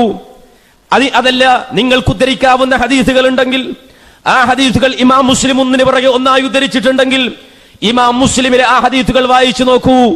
മുജാഹിദ് പ്രസ്ഥാനത്തെ സംബന്ധിച്ചിടത്തോളം ഒരു ഹദീസ് സ്വഹീഹായി വന്നിട്ടുണ്ട് എങ്കിൽ ആ സ്വഹീഹായി വന്ന ഹദീസുകളെ സ്വീകരിക്കാൻ ഒരു തടസ്സവും ഇല്ല, എവിടെയും ഇല്ല, ഒരിടത്തുമില്ല. മന്ത്രം ശിർക്കാണെന്ന് പറഞ്ഞു, ഉറുക്ക് ശിർക്കാണെന്ന് പറഞ്ഞു, പിഞ്ഞാണം എഴുതി കുടിക്കൽ ശിർക്കാണെന്ന് പറഞ്ഞു, മന്ത്രിച്ചൂതിയ നൂലുകെട്ടൽ ശിർക്കാണെന്ന് പറഞ്ഞു, മന്ത്രിച്ചൂതിയ വെള്ളം കുടിക്കൽ ശിർക്കാണെന്ന് പറഞ്ഞു. ആത്മീയമായ സകലമായ ചികിത്സകളും അവർ നിരാകരിച്ചു. അതൊക്കെ ശിർക്കാണെന്ന് പ്രചരിപ്പിച്ചു.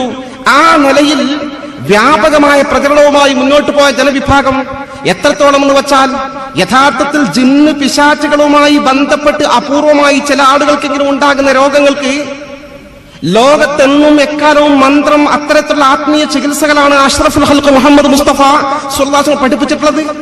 ഇജാസത്ത് പ്രകാരം നടത്തി വരുന്ന ഒരുപാട് ആളുകളെ എന്നും എക്കാലവും കണ്ടെത്താൻ സാധിക്കുന്നതാണ്. അതുകൊണ്ട് രോഗം സുഖപ്പെടാറുമുണ്ട്. പക്ഷേ അത്തരം മന്ത്രവും ഉറുക്കും ആത്മീയ ചികിത്സകളും നിരാകരിക്കാൻ വേണ്ടി, അത് ശിർക്കായി ചിത്രീകരിക്കാൻ വേണ്ടി, അങ്ങനെ ജിന്നും പിശാചുമില്ല, ജിന്നിന്റെയും പിശാചിന്റെയും രോഗമില്ല, ജിന്ന് ബാധയില്ല, പിശാച് ബാധയില്ല, ഈ വിധത്തിൽ വ്യാപകമായ പ്രചരണം മുജാഹിദ് പ്രസ്ഥാനത്ത് കേരളത്തിൽ അങ്ങോളം ഇങ്ങോളം അഴിച്ചുവിട്ടു. കണ്ടോ? അപ്പൊ മുജാഹിദികൾ മന്ത്രത്തെ എതിർത്തിട്ടുണ്ട്. കളവ് പറയാം, മുജാഹിദികൾ മന്ത്രത്തെ എതിർത്തിട്ടുണ്ട്. ഏത് മുജാഹിദ എതിർത്തത്? നമ്മുടെ ത്യാഗീവര്യന്മാരായ പൂർവികരുടെ ശ്രമഫലമായി നാട് നീങ്ങിയ അന്ധവിശ്വാസങ്ങളും അനുബന്ധമായി ആത്മീയ ചികിത്സാ കേന്ദ്രങ്ങളും തിരിച്ചുകൊണ്ടുവരാനും അതിലൂടെ ഇസ്ലാഹി പ്രസ്ഥാനം കേരളത്തിന് സമ്മാനിച്ച ഇസ്ലാമികമായ ഉന്നത സംസ്കാരത്തെ മണ്ണിട്ട് മൂടുവാനും ചില കേന്ദ്രങ്ങളിൽ നിന്നും ശ്രമങ്ങളുണ്ടാകുന്നു. അത് കളവല്ലേ? അത് കളവല്ലേ? കളവ് പറയാം. മുജാഹിദികൾ മന്ത്രത്തെ എതിർത്തിട്ടുണ്ട്. ഏത് മുജാഹിദ എതിർത്തത്? മന്ത്രത്തെ ഏത് മുജാഹിദ എതിർത്തത്? മുഹമ്മദ് അമാനി മൗലവി എഴുതിയ ഖുർആൻ പരിഭാഷ, ആ പരിഭാഷയിൽ പോലും മന്ത്രത്തെ സംബന്ധിച്ച് വിശദീകരിക്കുന്നുണ്ട്. പ്രവാചകൻ സല്ലല്ലാഹു അലൈഹി വസല്ലമ പഠിപ്പിച്ചെന്ന മന്ത്രങ്ങൾ, അല്ലാഹുവിന്റെ നാമങ്ങൾ കൊണ്ടുള്ള മന്ത്രങ്ങൾ, ഖുർആനിന്റെ ആയത്തുകൾ കൊണ്ടുള്ള മന്ത്രങ്ങൾ, വാരിദായ ഹദീസുകളിൽ വന്നിട്ടുള്ള മന്ത്രങ്ങൾ, ആ മന്ത്രങ്ങൾ മുജാഹിദുകൾ അംഗീകരിക്കുകയും ചെയ്തിട്ട് ഇതാ ഫൈസി വന്നിട്ട് കളവ് പറയുന്നു. മുജാഹിദുകൾ മന്ത്രം അംഗീകരിച്ചിട്ടില്ല, മുജാഹിദുകൾ മന്ത്രം അംഗീകരിച്ചിട്ടില്ല. അത് കളവല്ലേ? അതുപോലെ തന്നെ റുഖിയക്ക് വേണ്ടിയിട്ട് ഈ റുഖിയ നടത്തുന്ന ആളുകള്, അവരെ സംബന്ധിച്ചിടത്തോളം റസൂലുള്ള നേർക്കുനേരെ ഒരാൾ കോതി കൊടുക്കലാണ്. സഹാബത്ത് അവരും നമുക്കറിയാം, അത് ഭ്രാന്ത് ബാധിച്ച, പിശാച് ബാധ മൂലമുള്ള ഭ്രാന്ത് ബാധിച്ച ഒരു സഹാബി, ഒരു വ്യക്തി, ആ വ്യക്തിയെ മന്ത്രിക്കുവാൻ വേണ്ടി ഒരു സഹാബി പോയ സംഭവം നമുക്കറിയാവുന്നതാണ്. ആ സന്ദർഭത്തിൽ നേർക്കുനേരെ സൂറത്തുൽ ഫാത്തിഹ ഓതിക്കൊടുത്തു, ആ ഭ്രാന്ത് മാറി. ഹദീസുകളിൽ വ്യക്തമായി നമുക്ക് മനസ്സിലാക്കാൻ കഴിയും. ഈ രൂപത്തിൽ ഒരാൾക്ക് നേർക്കുനേരെ വിശുദ്ധ ഖുർആന്റെ ആയത്ത് ഊതിക്കൊടുക്കുക, ഈ രൂപത്തിൽ ഊതിക്കൊടുക്കാവുന്നതാണ്. ഈ രൂപത്തിൽ ഒരാൾക്ക് നേർക്കുനേരെ വിശുദ്ധ ഖുർആന്റെ ആയത്ത് ഊതിക്കൊടുക്കുക, ഈ രൂപത്തിൽ ഊതിക്കൊടുക്കാവുന്നതാണ്. ഉള്ളതും ഇല്ലാത്തതും കൂട്ടിക്കുഴച്ച് മടവൂരികളെപ്പോലെ ഇന്ന് ഹിദായയും കോക്കസും മുജാഹിദുകൾക്കെതിരെ ആരോപിക്കുന്ന പലതും എതിരാളികൾ പടച്ചുണ്ടാക്കുന്നതാണ്. പണ്ട് ഷെയ്ഖ് ഇബ്നു ബാസിന്റെ പേരിൽ പ്രസിദ്ധീകരിച്ച ഒരു പുസ്തകം MI സുല്ലമി വിവർത്തനം ചെയ്ത് മുജാഹിദുകളുടെ പേരിൽ കെട്ടിവെക്കാൻ ശ്രമിച്ച് പരാജയപ്പെട്ട പോലെ ഇതാ മറ്റൊരു പുസ്തകം. സൗദി മതകാര്യ വകുപ്പിലെ ഒരു പണ്ഡിതൻ മുഹമ്മദ് ബിൻ സുലൈമാൻ അൽ അഷ്കർ രചിച്ച സുബ്ദത്തു തഫ്സീർ എന്ന ഗ്രന്ഥത്തിലെ അവസാന ഭാഗത്തെ അഹ്കാമുൻ തഹമ്മുൽ മുസ്ലിം വിവർത്തനം ചെയ്യാൻ സാക്ഷാൽ ഹുസൈൻ മടവൂരിനെ നിയോഗിച്ചു. അദ്ദേഹം തിരക്ക് പിടിച്ച സാഹചര്യത്തിൽ സാധിക്കാത്തതുകൊണ്ട് ജനാബ് മൊഹീദ്ദീൻ ഫൈസി തരിയോടിനെ അഥവാ KM ഫൈസി തരിയോടിനെ ചുമതലപ്പെടുത്തി. അദ്ദേഹം വിവർത്തനം ചെയ്തതിനു ശേഷം പരിശോധിച്ചവരിൽ ഒരാളാണ് മടവൂരിച്ചാരൻ നാസർ സുല്ലമി.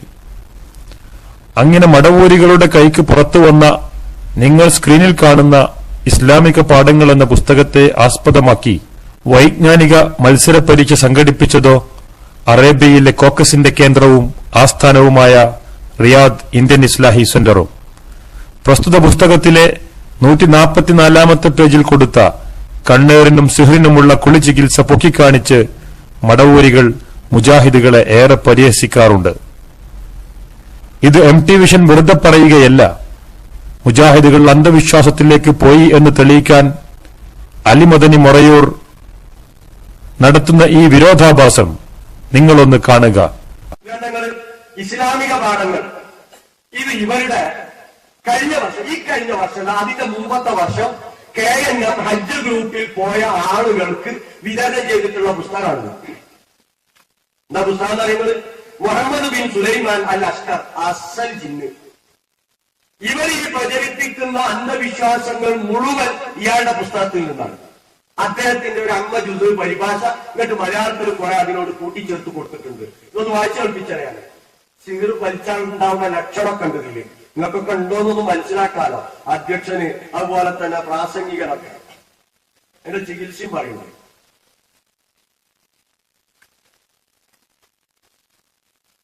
ാമത്തെ പേജ്. കണ്ണേറും സീറിലൊക്കെ വലിച്ചാലുണ്ടാവുന്ന രോഗലക്ഷണം കേട്ടോ. രോഗം പ്രകടമാവുന്നത് മിക്കവാറും ഇങ്ങനെയായിരിക്കും: ഇടയ്ക്കിടെ വരുന്ന തലവേദന, മുഖത്ത് മഞ്ഞ നിറം, മൂത്രമൊഴിക്കലും വിയർക്കലും അധികമാവുക, ഭക്ഷണത്തിനോട് ആഗ്രഹം കുറയുക, വിരലുകളിൽ തരിപ്പോ തണുപ്പോ ചൂടോ അനുഭവപ്പെടുക, ഹൃദയത്തിൽ പിടച്ചിൽ തോന്നുക, മുതുകിന്റെ താഴ്ഭാഗത്തും ചുമലുകളിലും മാറിക്കൊണ്ടിരിക്കുന്ന വേദന, നെഞ്ചിൽ തടസ്സവും വിഷമവും ഉണ്ടാവുക, രാത്രിയിൽ ഉറക്കമില്ലായ്മ, സ്വാഭാവികമല്ലാത്ത കോപമോ ഭയമോ ഉണ്ടാവുക, അമിതമായി ഏമ്പക്കം വരിക, ഒറ്റപ്പെട്ടു കഴിയാനുള്ള താല്പര്യം, അലസത, ഉറങ്ങാനുള്ള ആഗ്രഹം തുടങ്ങിയ ആരോഗ്യപരമായ പ്രശ്നങ്ങൾ ഉണ്ടാവുന്നത് രോഗലക്ഷണങ്ങളാണ്. ആൾക്കാരുടെ മരാഠി തൈലത്തിന്റെ പരസ്യം പറഞ്ഞാൽ ഇതാണ് ഫലിച്ചാന്ന ലക്ഷണം. നോക്ക് നിങ്ങൾ, ഹാജിമാർക്കിടയിൽ വിതരണം ചെയ്യാം. ഈ കൂട്ടത്തിലല്ല പറഞ്ഞതാ. ഇതൊക്കെ ഉണ്ടായാൽ എന്താ ചെയ്യേണ്ടറിയോ? കണ്ണ് തട്ടിയാൽ എന്ത് ചെയ്യണമെന്നറിയോ? രോഗത്തിനുള്ള ചികിത്സ. കണ്ണ് വെച്ച ആളെ അറിയാമെങ്കിൽ അവരോട് കുളിക്കാൻ പറയുകയും ആ വെള്ളമെടുത്ത് കുളിക്കുകയും കുടിക്കുകയും ചെയ്യുക. ചികിത്സ നടത്തിവിട്ടേ. കണ്ണ് വെച്ച ആളറിയുമെങ്കിൽ മൂപ്പരോട് പോയി കുളിക്കാൻ പറയാം. എന്നിട്ട് ആ വെള്ളത്തിട്ട് കുളിക്കുകയും കുടിക്കുകയും ചെയ്യുക. ഇസ്ലാമാണ് വെളിപ്പെടുത്തിക്കുന്നത് കേട്ടോ. വേറെ ചികിത്സ അതിനെ.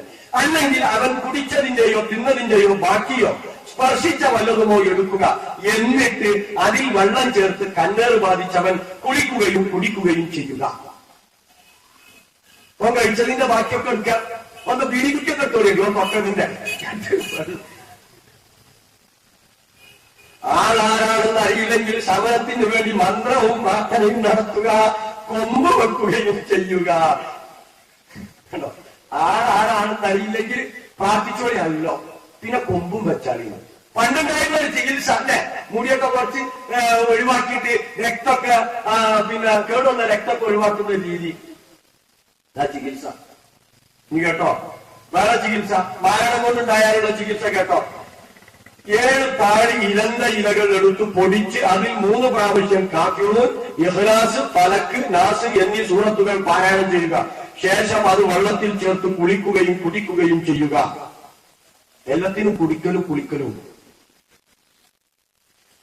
മാരണം നീക്കം ചെയ്യുക. അത് വയറ്റിലാണെങ്കിൽ വയറിളക്കിയും അല്ലാത്തിടത്താണെങ്കിൽ കൊമ്പ് വെച്ചുകൊണ്ട് അത് ചെയ്യാവുന്നതാണ്. സിഹ്ർ ബാധിച്ചത് വയറ്റിനാണെങ്കിൽ വയറിളക്കി കളയണം. വയറിളത്താണെങ്കിൽ കൊമ്പ് വെച്ച് കളയണം. എവിടൊക്കെ കൊമ്പ് വെക്കുവാൻ വരും. അന്ധവിശ്വാസങ്ങളാണെന്ന് പറയുന്ന ഇതെല്ലാം കേരളക്കാർക്ക് വേണ്ടി പരിഭാഷപ്പെടുത്തി അതിന്റെ പിതൃത്വം മറ്റുള്ളവരിൽ കെട്ടിവെക്കാൻ ശ്രമിക്കുന്ന മടവൂരി നവമടവൂരി ബന്ധവും കുതന്ത്രവും ഇവിടെ തകരുകയാണ്. ഇതാ കോക്കസിന്റെ അറേബ്യയിലെ കേന്ദ്രവും ആസ്ഥാനവുമായ റിയാദ് ഇന്ത്യൻ ഇസ്ലാഹി സെന്റർ പ്രസ്തുത പുസ്തകത്തെ ആസ്പദമാക്കി 2010 ജനുവരിയിൽ 2000-ഓളം കോപ്പി ഗൾഫ് മലയാളികളിൽ വിതരണം ചെയ്ത് വൈജ്ഞാനിക മത്സര പരീക്ഷ സംഘടിപ്പിച്ച് വിലപിടിപ്പുള്ള സമ്മാനങ്ങൾ നൽകി ഈ പുസ്തകത്തിന്റെ പ്രാധാന്യത്തെ പരിചയപ്പെടുത്തി. അന്ന് ഷേഖുമാരുടെ പ്രസംഗം പരിഭാഷപ്പെടുത്തിയത് കോക്കസ് കുഞ്ഞാടുകളായ അബ്ദുറഹ്മാൻ സ്വലാഹിയും വിശുദ്ധ ഖുർആനിനെ ദുർവ്യാഖ്യാനിച്ച് കുപ്രസിദ്ധി നേടിയ അബ്ദുൾ റസാഖ് സലാഹിയുമാണ്. അതിന്റെ നേർക്കാഴ്ചയിലേക്ക് MT വിഷൻ നിങ്ങളുടെ ശ്രദ്ധ ക്ഷണിക്കുകയാണ്. യഥാർത്ഥത്തിൽ ഓൾഡ് സിനയ ജാലിയാത്ത് ഇസ്ലാമിക പാഠങ്ങൾ എന്ന ബൃഹത്തായ ഗ്രന്ഥം അടിസ്ഥാനമാക്കി നടത്തിയ വളരെ മഹത്തായ ഒരു മത്സരമായിരുന്നു. ഒരുപാട് ആളുകൾക്ക് ദീനിന്റെ വിശ്വാസപരമായും കർമ്മപരമായുമുള്ള അടിസ്ഥാന പാഠങ്ങൾ പഠിപ്പിക്കുവാൻ വേണ്ടിയുള്ള ഒരു പദ്ധതിയാണിത്. ഒരുപാട് ആളുകൾക്ക് ദീനിന്റെ വിശ്വാസപരമായും കർമ്മപരമായുമുള്ള അടിസ്ഥാന പാഠങ്ങൾ പഠിപ്പിക്കുവാൻ വേണ്ടിയുള്ള ഒരു പദ്ധതിയാണിത്. യഥാർത്ഥത്തിൽ ഇസ്ലാമിക പാഠങ്ങൾ എന്ന പേരിൽ മലയാളത്തിൽ വിവർത്തനം ചെയ്തിട്ടുള്ള അൽ അഷ്റുൽ അഖീർ എന്ന ഈ പുസ്തകം പ്രസിദ്ധമാണ്. പരിശുദ്ധ ഖുർആനിലെ അവസാനത്തെ 3 ജുസുകളുടെ പരിഭാഷയോടൊപ്പം തന്നെ ഇസ്ലാമിക വിശ്വാസങ്ങളുടെയും കർമ്മങ്ങളുടെയും മറ്റു അടിസ്ഥാനമായ പാഠങ്ങളുടെയും ഒക്കെ അധ്യാപനങ്ങൾ ഉൾക്കൊള്ളുന്ന ഒരു പുസ്തകമാണിത്. വിശ്വാസരംഗങ്ങളിലും കർമ്മരംഗത്തുമൊക്കെ നാം മനസ്സിലാക്കിയിരിക്കേണ്ട അടിസ്ഥാന പാഠങ്ങൾ അത് ഉൾക്കൊള്ളുന്നുണ്ട്. യഥാർത്ഥത്തിൽ ഈ പുസ്തകം ഇതുപോലെയുള്ള ഒരു മത്സരത്തിന് തിരഞ്ഞെടുക്കപ്പെട്ടു എന്നുള്ളത് ഒരു വലിയ കാര്യമാണ്. ഇതുപോലെ തിരഞ്ഞെടുക്കപ്പെടേണ്ട ഒട്ടനവധി പുസ്തകങ്ങളുണ്ട് ഇൻഷാ അല്ലാഹ് ആ രംഗത്തേക്ക് ഉള്ള ഒരു തുടക്കം മാത്രമാണിത്, ആയിരിക്കട്ടെ എന്ന് ആശംസിക്കുകയാണ്. യഥാർത്ഥത്തിൽ ഇസ്ലാമിക പാഠങ്ങൾ എന്ന ഈ പുസ്തകത്തെ ആസ്പദമാക്കിയുള്ള ഒരു സമ്മാനദാനം, ഒരു മത്സരം സംഘടിപ്പിക്കുവാൻ old Sanaya ജാലിയാത്ത് തീരുമാനിച്ചപ്പോൾ Riyadh Islamic centre അത് ഏറ്റെടുക്കുകയും അതിനുവേണ്ടി അവർ മുന്നോട്ട് വന്നപ്പോൾ അവർ ആവശ്യപ്പെട്ട അത്രയും ഈ പുസ്തകത്തിന്റെ കോപ്പികൾ അവർക്ക് നൽകുകയും ചെയ്തു. 2000-ഓളം പരീക്ഷാർത്ഥികൾ ഈ മത്സര പരിപാടിയിൽ പങ്കെടുത്തിട്ടുണ്ട്. അവരിൽ തെരഞ്ഞെടുക്കപ്പെട്ട ആദ്യത്തെ 10 പേർക്ക് ഒന്നാമത്തെ സമ്മാനവും 15 പേർക്ക് രണ്ടാമത്തെ സമ്മാനവും കൊടുക്കുവാനാണ് യഥാർത്ഥത്തിൽ തീരുമാനമായിട്ടുള്ളത്. പ്രവാചകന്മാരുടെ മാതൃകയനുസരിച്ച് വിശ്വാസകാര്യങ്ങൾക്ക് പ്രാധാന്യം നൽകിക്കൊണ്ട് അള്ളാഹുവിന്റെ ദീനിനെ മനസ്സിലാക്കുകയും ഉൾക്കൊള്ളുകയും അത് മറ്റുള്ളവർക്ക് പറഞ്ഞു കൊടുക്കുകയും ചെയ്യുക എന്നത് നമ്മുടെ ഓരോരുത്തരുടെയും ധർമ്മമാണ്, കർത്തവ്യമാണ്. അള്ളാഹു നൽകിയ അനുഗ്രഹങ്ങളിൽ വെച്ച് ഏറ്റവും മഹത്തായ അനുഗ്രഹം എന്താണെന്ന് ചോദിച്ചാൽ അത് പരിശുദ്ധ ഇസ്ലാമാണ്. ആ ഇസ്ലാമിലെ ഏറ്റവും പ്രധാനപ്പെട്ട ഭാഗമെന്നത് അതിലെ വിശ്വാസകാര്യങ്ങളും അതുപോലെ നിർബന്ധമായി അള്ളാഹു കൽപ്പിച്ചിട്ടുള്ള കർമ്മങ്ങളുമൊക്കെയാണ്. യഥാർത്ഥത്തിൽ ഇതെല്ലാം മനസ്സിലാക്കിയിരിക്കുക എന്നുള്ളതാണ് വളരെ പ്രധാനപ്പെട്ട കാര്യം. ഒരു മനുഷ്യന് ഭക്ഷണത്തെക്കാളും മറ്റവന്റെ അന്നപാനീയങ്ങളെക്കാളെല്ലാം തന്നെ പ്രധാനപ്പെട്ടതാണ് മതപരമായി മനസ്സിലാക്കിയിരിക്കേണ്ട കാര്യങ്ങൾ നിർബന്ധമായും മനസ്സിലാക്കുക എന്നത് മഹാനായ ഇമാം അഹ്മദ് പറഞ്ഞത് ഇവിടെ അനുസ്മരിക്കുകയാണ്. നാം മത്സരം സംഘടിപ്പിക്കപ്പെട്ട ഇസ്ലാമിക പാഠങ്ങൾ എന്ന ഈ അവസാനത്തെ അഷറുൽ അഖീർ എന്ന പരിഭാഷാ പുസ്തകം അള്ളാഹുവിൻ്റെ വചനങ്ങളുടെ പരിഭാഷയും അതോടൊപ്പം തന്നെ ഒട്ടനവധി ഇസ്ലാമിക വിജ്ഞാനങ്ങളും ഒരുമിച്ച് ചേർന്ന മഹത്തായ ഒരു പുസ്തകമാണ്. നമ്മുടെ ത്യാഗീവര്യന്മാരായ പൂർവികരുടെ ശ്രമഫലമായി നാട് നീങ്ങിയ അന്ധവിശ്വാസങ്ങളും അനുബന്ധമായി ആത്മീയ ചികിത്സാ കേന്ദ്രങ്ങളും തിരിച്ചുകൊണ്ടുവരാനും അതിലൂടെ ഇസ്ലാഹി പ്രസ്ഥാനം കേരളത്തിന് സമ്മാനിച്ച ഇസ്ലാമികമായ ഉന്നത സംസ്കാരത്തെ മണ്ണിട്ട് മൂടുവാനും ചില കേന്ദ്രങ്ങളിൽ നിന്നും ശ്രമങ്ങളുണ്ടാകുന്നു. അത് കളവല്ലേ, അത് കളവല്ലേ, അത് കളവല്ലേ, അത് കളവാണെന്നതിന് 1985 അൽമനാർ തെളിവല്ലേ, മുജാഹിദുകളുടെ ഖുർആൻ പരിഭാഷ തെളിവല്ലേ, 75 പുറത്തിറങ്ങിയ സൽസബീലുകൾ തെളിവല്ലേ. ഇനി അതുകൊണ്ട് അവസാനിച്ചോ? അവസാനിച്ചിട്ടില്ല. പിന്നെ മുജാഹിദുകളുടെ പേരിൽ അദ്ദേഹം പറയുന്ന മറ്റൊരു ആരോപണം എന്താ? അദ്ദേഹം പറയുന്ന ആരോപണം കേട്ടോളൂ. ഈ ശബ്ദത്തിന്റെ ഉടമ ജിന്നാണ് എന്ന് വിചാരിച്ച് ജിന്നെ എനിക്ക് വെളിച്ചം തരണേ, ജിന്നെ എന്നെ സഹായിക്കണേ എന്ന് പറഞ്ഞാൽ അത് ശിർക്കല്ല, അത് പ്രാർത്ഥനയല്ല, അത് സഹായം തേടലല്ല, അത് അഭൗതികമായ ഒരു സഹായ തേട്ടമല്ല, അത് സൃഷ്ടികളുടെ കഴിവിനപ്പുറത്തുള്ളത് ചോദിക്കലല്ല എന്നാണ് ഈ ലേഖനത്തിൽ പറയുന്നത്. ഞാൻ പറഞ്ഞ പ്രസംഗങ്ങൾ, ഞാൻ പറഞ്ഞ ലേഖനങ്ങൾ, ഞാൻ പറഞ്ഞ പുസ്തകങ്ങൾ അത് വായിച്ച് തൗഹീദ് മനസ്സിലാക്കിയ നാം ആലോചിച്ചു നോക്കുക, ഇത് ശിർക്കാണോ അല്ലേ? കണ്ടോ, ആ വാചകം കോട്ടിമാട്ടാണ് അദ്ദേഹം. ഒരാൾ ഒരു വിജനമായ മരുഭൂമിയിൽ അകപ്പെട്ടു. ആ മരുഭൂമിയിൽ അകപ്പെട്ടു പോയ ഒരു മനുഷ്യൻ വിളിച്ചു പറയാൻ, ആരെങ്കിലും എന്നെ സഹായിക്കണേ എന്ന് വിളിച്ചു പറയാം. അപ്പൊ അയാൾ ഉദ്ദേശിക്കാൻ, എന്റെ ശബ്ദം കേൾക്കുന്ന മലക്കുണ്ടെങ്കിൽ മലക്ക് കേട്ടോട്ടെ, എന്റെ ശബ്ദം കേൾക്കുന്ന ജിന്നുണ്ടെങ്കിൽ ജിന്നും കേട്ടോട്ടെ, എന്റെ ശബ്ദം കേൾക്കുന്ന മനുഷ്യനുണ്ടെങ്കിൽ മനുഷ്യനും കേട്ടോട്ടെ എന്ന് വിചാരിച്ചിട്ട് അദ്ദേഹം വിളിച്ചു പറയുന്നത്. എങ്കിൽ അത് ശിർക്കല്ല, അബൗദികമല്ല, കാര്യകാരണ ബന്ധങ്ങൾക്ക് അതീതമല്ല. എന്താ തെറ്റതില്? ഈ പരാമർശം അദ്ദേഹം നടത്തുന്നത് ഒരു ഹദീസ് പഠിപ്പിക്കാനോ അതല്ലെങ്കിൽ ഏതെങ്കിലും ഒരു ക്ലാസ്സിലൂടെ ഏതെങ്കിലും ഒരു വിഷയത്തെ അധികരിച്ച് സംസാരിച്ചതോ അല്ല. ഒരു കാര്യം പ്രാർത്ഥനയാവുന്നതെപ്പോൾ, പ്രാർത്ഥന അല്ലാതാകുന്നതെപ്പോൾ എന്ന് അമ്പലക്കടവ് ഫൈസിക്ക് മറുപടി കൊടുത്തപ്പോൾ വിശദീകരിച്ചതാണ്. ആദർശങ്ങൾ ഒന്നൊന്നായി നമുക്ക് ഇവിടെ പരിശോധിക്കാം. വിളി ശിർക്കല്ലെന്നൊരു വാദം തങ്ങൾക്കില്ലെന്ന് ചിലപ്പോൾ ആവർത്തിച്ചു പറയും. ജിന്നുവിളി ശിർക്കല്ലെന്നൊരു വാദം തങ്ങൾക്കില്ലെന്ന് ചിലപ്പോൾ ആവർത്തിച്ചു പറയും. എന്നാൽ വളരെ വ്യക്തമായി തന്നെ ഇസ്ലാഹത്തിന് മറുപടി പറഞ്ഞു കൊടുത്തു. ഇല്ല, ഞങ്ങൾക്ക് അങ്ങനെ ഒരു വാദമില്ല എന്ന് മാത്രമല്ല, വളരെ വ്യക്തമായി തന്നെ ഇസ്ലാഹത്തിന് മറുപടി പറഞ്ഞു കൊടുത്തു. ഇല്ല, ഞങ്ങൾക്ക് അങ്ങനെ ഒരു വാദമില്ല എന്ന് മാത്രമല്ല, വഴി ഈ ശബ്ദത്തിന്റെ ഉടമ ജിന്നാണ് എന്ന് വിചാരിച്ച് ജിന്നെ എനിക്ക് വെളിച്ചം തരണേ, ജിന്നെ എന്നെ സഹായിക്കണേ എന്ന് പറഞ്ഞാൽ അത് ശിർക്കല്ല, അത് പ്രാർത്ഥനയല്ല, അത് സഹായം തേടലല്ല, അത് അഭൗതികമായ ഒരു സഹായതേട്ടമല്ല, അത് സൃഷ്ടികളുടെ കഴിവിനപ്പുറത്തുള്ളത് ചോദിക്കലല്ല എന്നാണ് ഈ ലേഖനത്തിൽ പറയുന്നത്.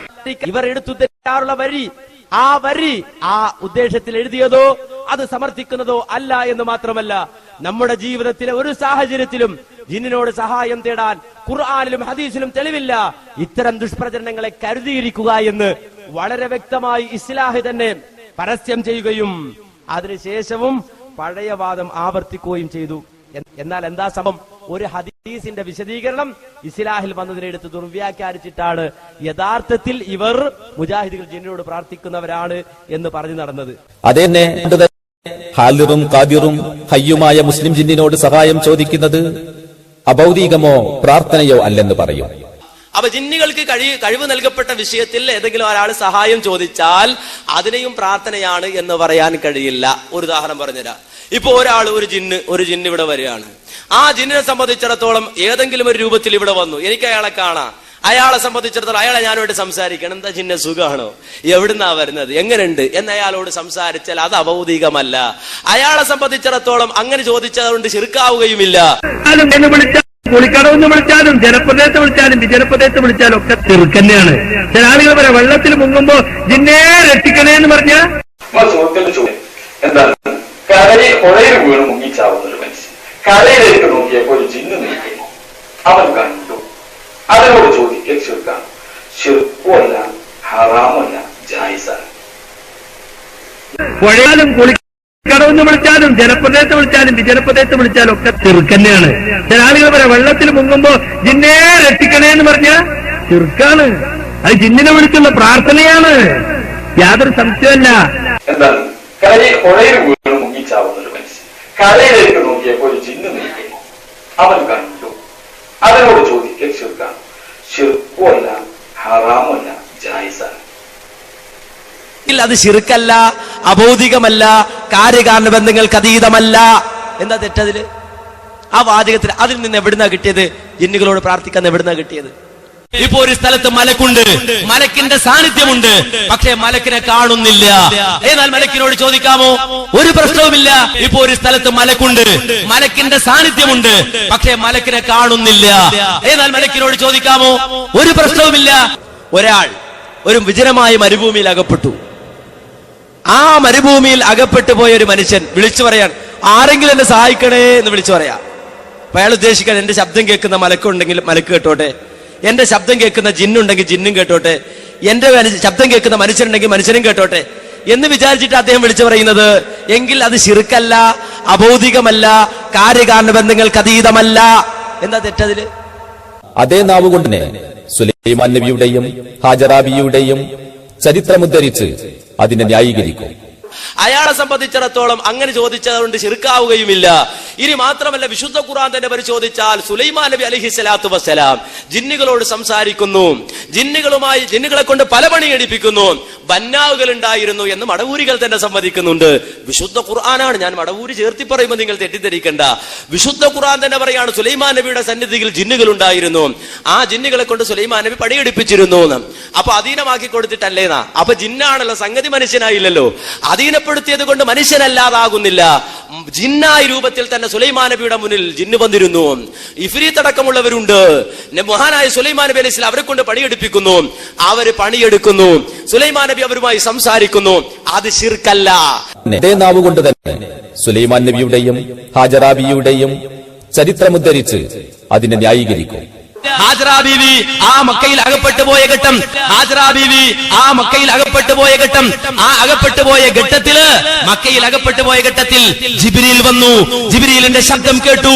അവിടെ ജിബ്രീൽ ഉണ്ടെന്നറിഞ്ഞു. ആ ഹാജറ ബീവി പറഞ്ഞു, നീ സഹായിക്കുമെങ്കിൽ എന്നെ സഹായിക്ക്, സഹായിക്കുമെങ്കിൽ എന്നെ സഹായിക്ക്.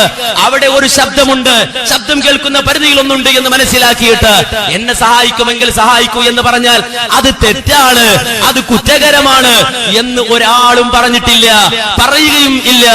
ഈ അമലും ചില പണ്ഡിതരുടെ പ്രമാണ വിരുദ്ധമായ അഭിപ്രായങ്ങളും അവതരിപ്പിക്കും.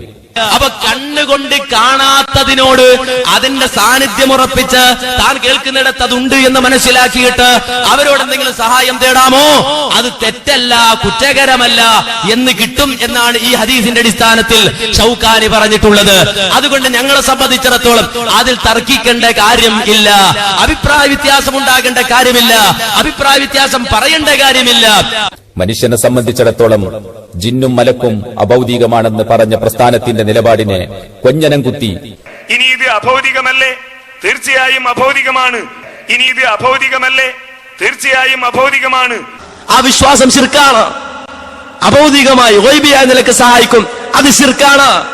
ഗൈബിയായ നിലക്ക് സഹായിക്കാൻ സൃഷ്ടികൾക്കാർക്കും സാധ്യമല്ല, അള്ളാഹുവിന് മാത്രമേ കഴിയൂ. കാര്യകാരണ ബന്ധങ്ങൾക്ക് അതീതമായി സഹായിക്കാൻ അള്ളാഹുവിന് മാത്രമേ കഴിയൂ. ജിന്ന് കാര്യകാരണ ബന്ധങ്ങൾക്ക് അതീതമായി ആരെയും സഹായിക്കില്ല, ആരെയും ഉപദ്രവിക്കില്ല. ജിന്ന് ഗൈബിയായി ആരെയും സഹായിക്കില്ല, ആരെയും ഉപദ്രവിക്കില്ല. അല്ല, കഴിവില്ല. ജിന്ന് എന്ത് ചെയ്താലും എന്ത് പ്രവർത്തിച്ചാലും അത് അഭൗതികല്ല, ഗൈബല്ല, കണ്ണിൽ കൊണ്ട് നമുക്ക് കാണാൻ കഴിയില്ല. അതൊക്കെ ഭൗതികമാണ്, ഭൗതികമായ പ്രവർത്തനങ്ങളാണ്. അതിന് തെളിവാണ് 3 പുസ്തകങ്ങൾ എത്ര കൊല്ലമായി മുജാഹിദുകൾ എഴുതിയിട്ട് അതുപോലും വായിക്കാതെ അതുപോലും പഠിക്കാതെ മുജാഹിദികൾ ഇപ്പൊ കണ്ടുപിടിച്ചെന്ന നിലക്ക് എന്താ സാഹിബേ, ആരെങ്കിലും ചപ്ലാച്ചി ചപ്പണമെങ്കിൽ അത് കയറി നിങ്ങൾ ചപ്പാതിക്കണം എന്തിനാ? എന്തെങ്കിലും സ്വന്തമായിട്ട് വായിച്ചു പഠിക്കണ്ടേ? ആരെങ്കിലും കൊണ്ടിടക്കണ കണ്ടപ്പോ കൊള്ളാലോ, അത് നമുക്കും പറ്റും, നമുക്കിറങ്ങാം. അങ്ങനെ ഇറങ്ങിയിട്ടുണ്ട്. അത് ഞാൻ ഇൻഷാ അല്ലാഹ് കുറച്ച് സമയത്തിന് ശേഷം ഇയാൾ തന്നെ പറയുന്നുണ്ട്. ജിന്ന് ഭൗതികമാണെന്ന് വാദിച്ചവർ തന്നെ ഗതിമുട്ടിയപ്പോൾ നിർവാഹമില്ലാതെ മാറ്റിച്ചവിട്ടി. ജിന്ന് ഭൗതികമാണെന്ന് വാദിച്ചവർ തന്നെ ഗതിമുട്ടിയപ്പോൾ നിർവാഹമില്ലാതെ മാറ്റിച്ചവിട്ടി. അതിൽ അഭൗതികതയില്ല, ശിർക്കില്ല, തീർന്നു. എന്ത് അഭൗതികതയില്ല, ശിർക്കില്ല എങ്കിൽ അത് ശിർക്കല്ല, അഭൗതികമല്ല, കാര്യകാരണ ബന്ധങ്ങൾക്ക് അതീതമല്ല. എന്താ തെറ്റതില്? അതിൽ അഭൗതികതയില്ല, ശിർക്കില്ല, തീർന്നു. എന്ത് അഭൗതികതയില്ല, ശിർക്കില്ല. ശരി, അഭൗതികതയില്ല, ശിർക്കില്ല എന്നാണോ? എന്ത് ഏത് വിഷയത്തിൽ? ഞാൻ ഇപ്പൊ ജിന്നിനെ വിളിക്കണമെങ്കിൽ അതിൽ അഭൗതികതയില്ല, ശിർക്കില്ല എന്നാ? മലക്കിനെ വിളിക്കണമെങ്കിൽ അഭൗതികതയില്ല, ശിർക്കില്ല എന്നാ? അയാൾ ഉദ്ദേശിക്കാൻ എന്റെ ശബ്ദം കേൾക്കുന്ന മലക്കുണ്ടെങ്കിൽ മലക്ക് കേട്ടോട്ടെ, എന്റെ ശബ്ദം കേൾക്കുന്ന ജിന്നുണ്ടെങ്കിൽ ജിന്നും കേട്ടോട്ടെ, എന്റെ ശബ്ദം കേൾക്കുന്ന മനുഷ്യനുണ്ടെങ്കിൽ മനുഷ്യനും കേട്ടോട്ടെ എന്ന് വിചാരിച്ചിട്ട് അദ്ദേഹം വിളിച്ചു പറയുന്നത്. എങ്കിൽ അത് ശിർക്കല്ല, അഭൗതികമല്ല, കാര്യകാരണ ബന്ധങ്ങൾക്ക് അതീതമല്ല. എന്താ തെറ്റതില്? മുതലെടുത്ത പ്രതിയോഗികൾ പല ഭാഗത്തു നിന്നും മുജാഹിദുകൾക്കെതിരെ പാഞ്ഞെടുത്തു. മുജാഹിദ് പ്രസ്ഥാനം തകർന്നുവെന്നും ആദർശം പൊളിഞ്ഞുവെന്നും പ്രചണ്ഡമായ പ്രചാരണങ്ങൾ നടന്നു. ഖുറാഫികളാ സഹോദരങ്ങൾ, ഇതിനേക്കാളും എത്രയോ നല്ലത്. ഈ വാദം അവർ ഇന്ന് വരെ ഉന്നയിച്ചിട്ടില്ല. മനസ്സിലായി നിങ്ങൾക്ക്? ആ രൂപത്തിൽ പുറത്തിറങ്ങിയ ഒരു മുജാഹിദ് എന്ന് പറഞ്ഞ് അടക്കാൻ വയ്യ, അവരെ മൂത്തുക്ക് വെക്കാൻ വയ്യ, അവരെ മൂത്തുക്ക് വെക്കാൻ വയ്യ. മനുഷ്യൻ കാണാത്തവർ അവരോട് തേടാം എന്നാണ് ഷൗക്കാനി വരെ പറയുന്നത് ഈ ഹദീസിന്റെ അടിസ്ഥാനത്തിൽ. മന്ന സഹോദരങ്ങളെ മനസ്സിലാക്കണം. അപ്പോ ഇത് ശിർക്കാണെന്നാണ് പറയുന്നത്. അത് പറ്റില്ല. ജിന്നിനോട് തേടാമെന്ന് ഷൗക്കാനി പറഞ്ഞിട്ടുണ്ട്, മലക്കിനോട് തേടാമെന്ന് ഷൗക്കാനി പറഞ്ഞിട്ടുണ്ട്. ഇതൊരു ഖുറാഫി പറഞ്ഞാൽ എന്താ മറുപടി? എന്താ ഷൗക്കാനി പറഞ്ഞത്? കണ്ണിൽ കാണാത്തവരോട് സഹായം തേടാം, അഥവാ കണ്ണിൽ നിന്ന് മറഞ്ഞു നിൽക്കുന്നവരോട് സഹായം തേടാം എന്ന് ഈ ഹദീസിൽ ഉണ്ട്, തെളിവ് പിടിക്കാം എന്ന്. എന്താണ് അതിന്റെ അർത്ഥം? കണ്ണുകൊണ്ട് കാണാത്തവരോട് സഹായം തേടാൻ പാടില്ല എന്ന് ആരാ പറഞ്ഞത്? ഒരാളെ സംബന്ധിച്ചിടത്തോളം ലളിതമായി പറഞ്ഞു തരാം. ഒരാൾ കുളിക്കാൻ ബാത്റൂമിലേക്ക് കയറി, അങ്ങനെ വാതിലടച്ചു, സോപ്പ് തീർന്നു പോയി, ഭാര്യ അടുക്കളയിലാണ്, ഭാര്യയെ കാണുന്നില്ല. ആ ഭാര്യ വിളിച്ച് സോപ്പ് എടുക്കൂ എന്ന് പറഞ്ഞാൽ കാണാത്ത ഭാര്യയോട് സഹായം തേടുകയാണ്. പക്ഷെ ഇയാൾക്കറിയാം എന്റെ ശബ്ദം കേൾക്കുന്ന പരിധിയിൽ ആരുണ്ട്? ഭാര്യയുണ്ട്, കണ്ണുകൊണ്ട് കാണുന്നില്ല. അങ്ങനെ കണ്ണുകൊണ്ട് കാണാത്തവരോട് സഹായം തേടാം എന്ന് ഈ ഹദീസിലുണ്ട്. എന്താ ചെയ്താൽ നമ്മളെ റൂമിൽ ഇരുന്ന് എന്തെങ്കിലും കിതാബ് വായിക്കുകയാണ്. അപ്പോ നമ്മളെ ഭാര്യ അടുക്കളയിലാ ഉള്ളത്, നമ്മളെ ഭാര്യനെ നമ്മൾ കാണുന്നില്ല. അപ്പോ എടി ഒരു ഗ്ലാസ് കട്ടൻ വേണം എന്ന് നമ്മൾ പറയില്ലേ? നമ്മൾ ഭാര്യനെ കണ്ടിട്ടല്ലല്ലോ. അതുപോലെ ഉള്ളൂ ജിന്നിനോട് ചോദിക്കണത്. എന്ന് വരെ പറഞ്ഞ് നിസ്സാരമായി ഇതിനെ തള്ളുന്ന ആളുകൾ. ഒരാൾ കുളിക്കാൻ ബാത്റൂമിലേക്ക് കയറി, അങ്ങനെ വാതിലടച്ചു, സോപ്പ് തീർന്നു പോയി, ഭാര്യ അടുക്കളയിലാണ്, ഭാര്യയെ കാണുന്നില്ല. ആ ഭാര്യ വിളിച്ച് സോപ്പ് എടുക്കൂ എന്ന് പറഞ്ഞാൽ കാണാത്ത ഭാര്യയോട് സഹായം തേടുകയാണ്. പക്ഷെ ഇയാൾക്കറിയാം എന്റെ ശബ്ദം കേൾക്കുന്ന പരിധിയിൽ ആരുണ്ട്, ഭാര്യയുണ്ട്, കണ്ണുകൊണ്ട് കാണുന്നില്ല. അങ്ങനെ കണ്ണുകൊണ്ട് കാണാത്തവരോട് സഹായം തേടാം എന്ന് ഈ ഹദീസിലുണ്ട്. എന്താ ചെയ്താൽ നമ്മളെ റൂമിൽ ഇരുന്ന് എന്തെങ്കിലും കിതാബ് വായിക്കുകയാണ്. അപ്പോ നമ്മളെ ഭാര്യ അടുക്കളയിലാണ് ഉള്ളത്, നമ്മളെ ഭാര്യനെ നമ്മൾ കാണുന്നില്ല. അപ്പോ എടി ഒരു ഗ്ലാസ് കട്ടൻ വേണം എന്ന് നമ്മൾ പറയില്ലേ? നമ്മൾ ഭാര്യനെ കണ്ടിട്ടല്ലല്ലോ. അതുപോലെയുള്ളൂ ജിന്നിനോട് ചോദിക്കണത് എന്ന് വരെ പറഞ്ഞ് നിസ്സാരമായി ഇതിനെ തള്ളുന്ന ആളുകൾ. അവസരം മുതലെടുത്ത് പ്രതിയോഗികൾ പല ഭാഗത്തു നിന്നും മുജാഹിദുകൾക്കെതിരെ പാഞ്ഞെടുത്തു. മുജാഹിദ് പ്രസ്ഥാനം തകർന്നുവെന്നും ആദർശം പൊളിഞ്ഞുവെന്നും പ്രചണ്ഡമായ പ്രചാരണങ്ങൾ നടന്നു. ഖുറാഫികളാ സഹോദരങ്ങൾ, ഇതിനേക്കാളും എത്രയോ നല്ലത്. ഈ വാദം അവർ ഇന്ന് വരെ ഉന്നയിച്ചിട്ടില്ല. മനസ്സിലായി നിങ്ങൾക്ക്? ആ രൂപത്തിൽ പുറത്തിറങ്ങിയ ഒരു മുജാഹിദ എന്ന് പറഞ്ഞ് അടക്കാൻ വയ്യ. അപ്പൊ അവരെ മൂത്തുക്ക് വെക്കാൻ വയ്യ. കാണാത്തവരോട് സഹായം തേടാം. അതിനിപ്പോ ആർക്കും തർക്കില്ല. ആർക്കാ തർക്കം? ഒരാൾ കുളിമുറി നിൽക്കുമ്പോ ഭാര്യ അടുക്കലാണ്, എന്റെ ശബ്ദം കേൾക്കുന്ന വരുന്നില്ല, ഭാര്യയുള്ളത്, മോളെ ആ സോപ്പിംഗ് എടുക്ക് എന്ന് പറഞ്ഞാൽ ഒരിക്കലും അത് തെറ്റല്ല, ഒരിക്കലും അത് കുറ്റകരമല്ല എന്നാണ് പറഞ്ഞത്. അതുപോലെ തന്നെ ഇപ്പോ ഒരു സ്ഥലത്ത് മലക്കുണ്ട്, മലക്കിന്റെ സാന്നിധ്യമുണ്ട്, പക്ഷേ മലക്കിനെ കാണുന്നില്ല. എന്നാൽ മലക്കിനോട് ചോദിക്കാമോ? ഒരു പ്രശ്നവുമില്ല. ഹാജറ ബീവി മക്കയിൽ അകപ്പെട്ടു പോയ ഘട്ടത്തിൽ ജിബ്രീൽ വന്നു. ജിബ്രീലിന്റെ ശബ്ദം കേട്ടു, അവിടെ ജിബ്രീൽ ഉണ്ടെന്ന് അറിഞ്ഞു. ഹാജറ ബീവി പറഞ്ഞു, നീ സഹായിക്കുമെങ്കിൽ എന്നെ സഹായിക്ക്. അവിടെ ഒരു ശബ്ദമുണ്ട്, ശബ്ദം കേൾക്കുന്ന പരിധിയിലൊന്നുണ്ട് എന്ന് മനസ്സിലാക്കിയിട്ട് എന്നെ സഹായിക്കുമെങ്കിൽ സഹായിക്കൂ എന്ന് പറഞ്ഞാൽ അത് തെറ്റാണ്, അത് കുറ്റകരമാണ് എന്ന് ഒരാളും പറഞ്ഞിട്ടില്ല.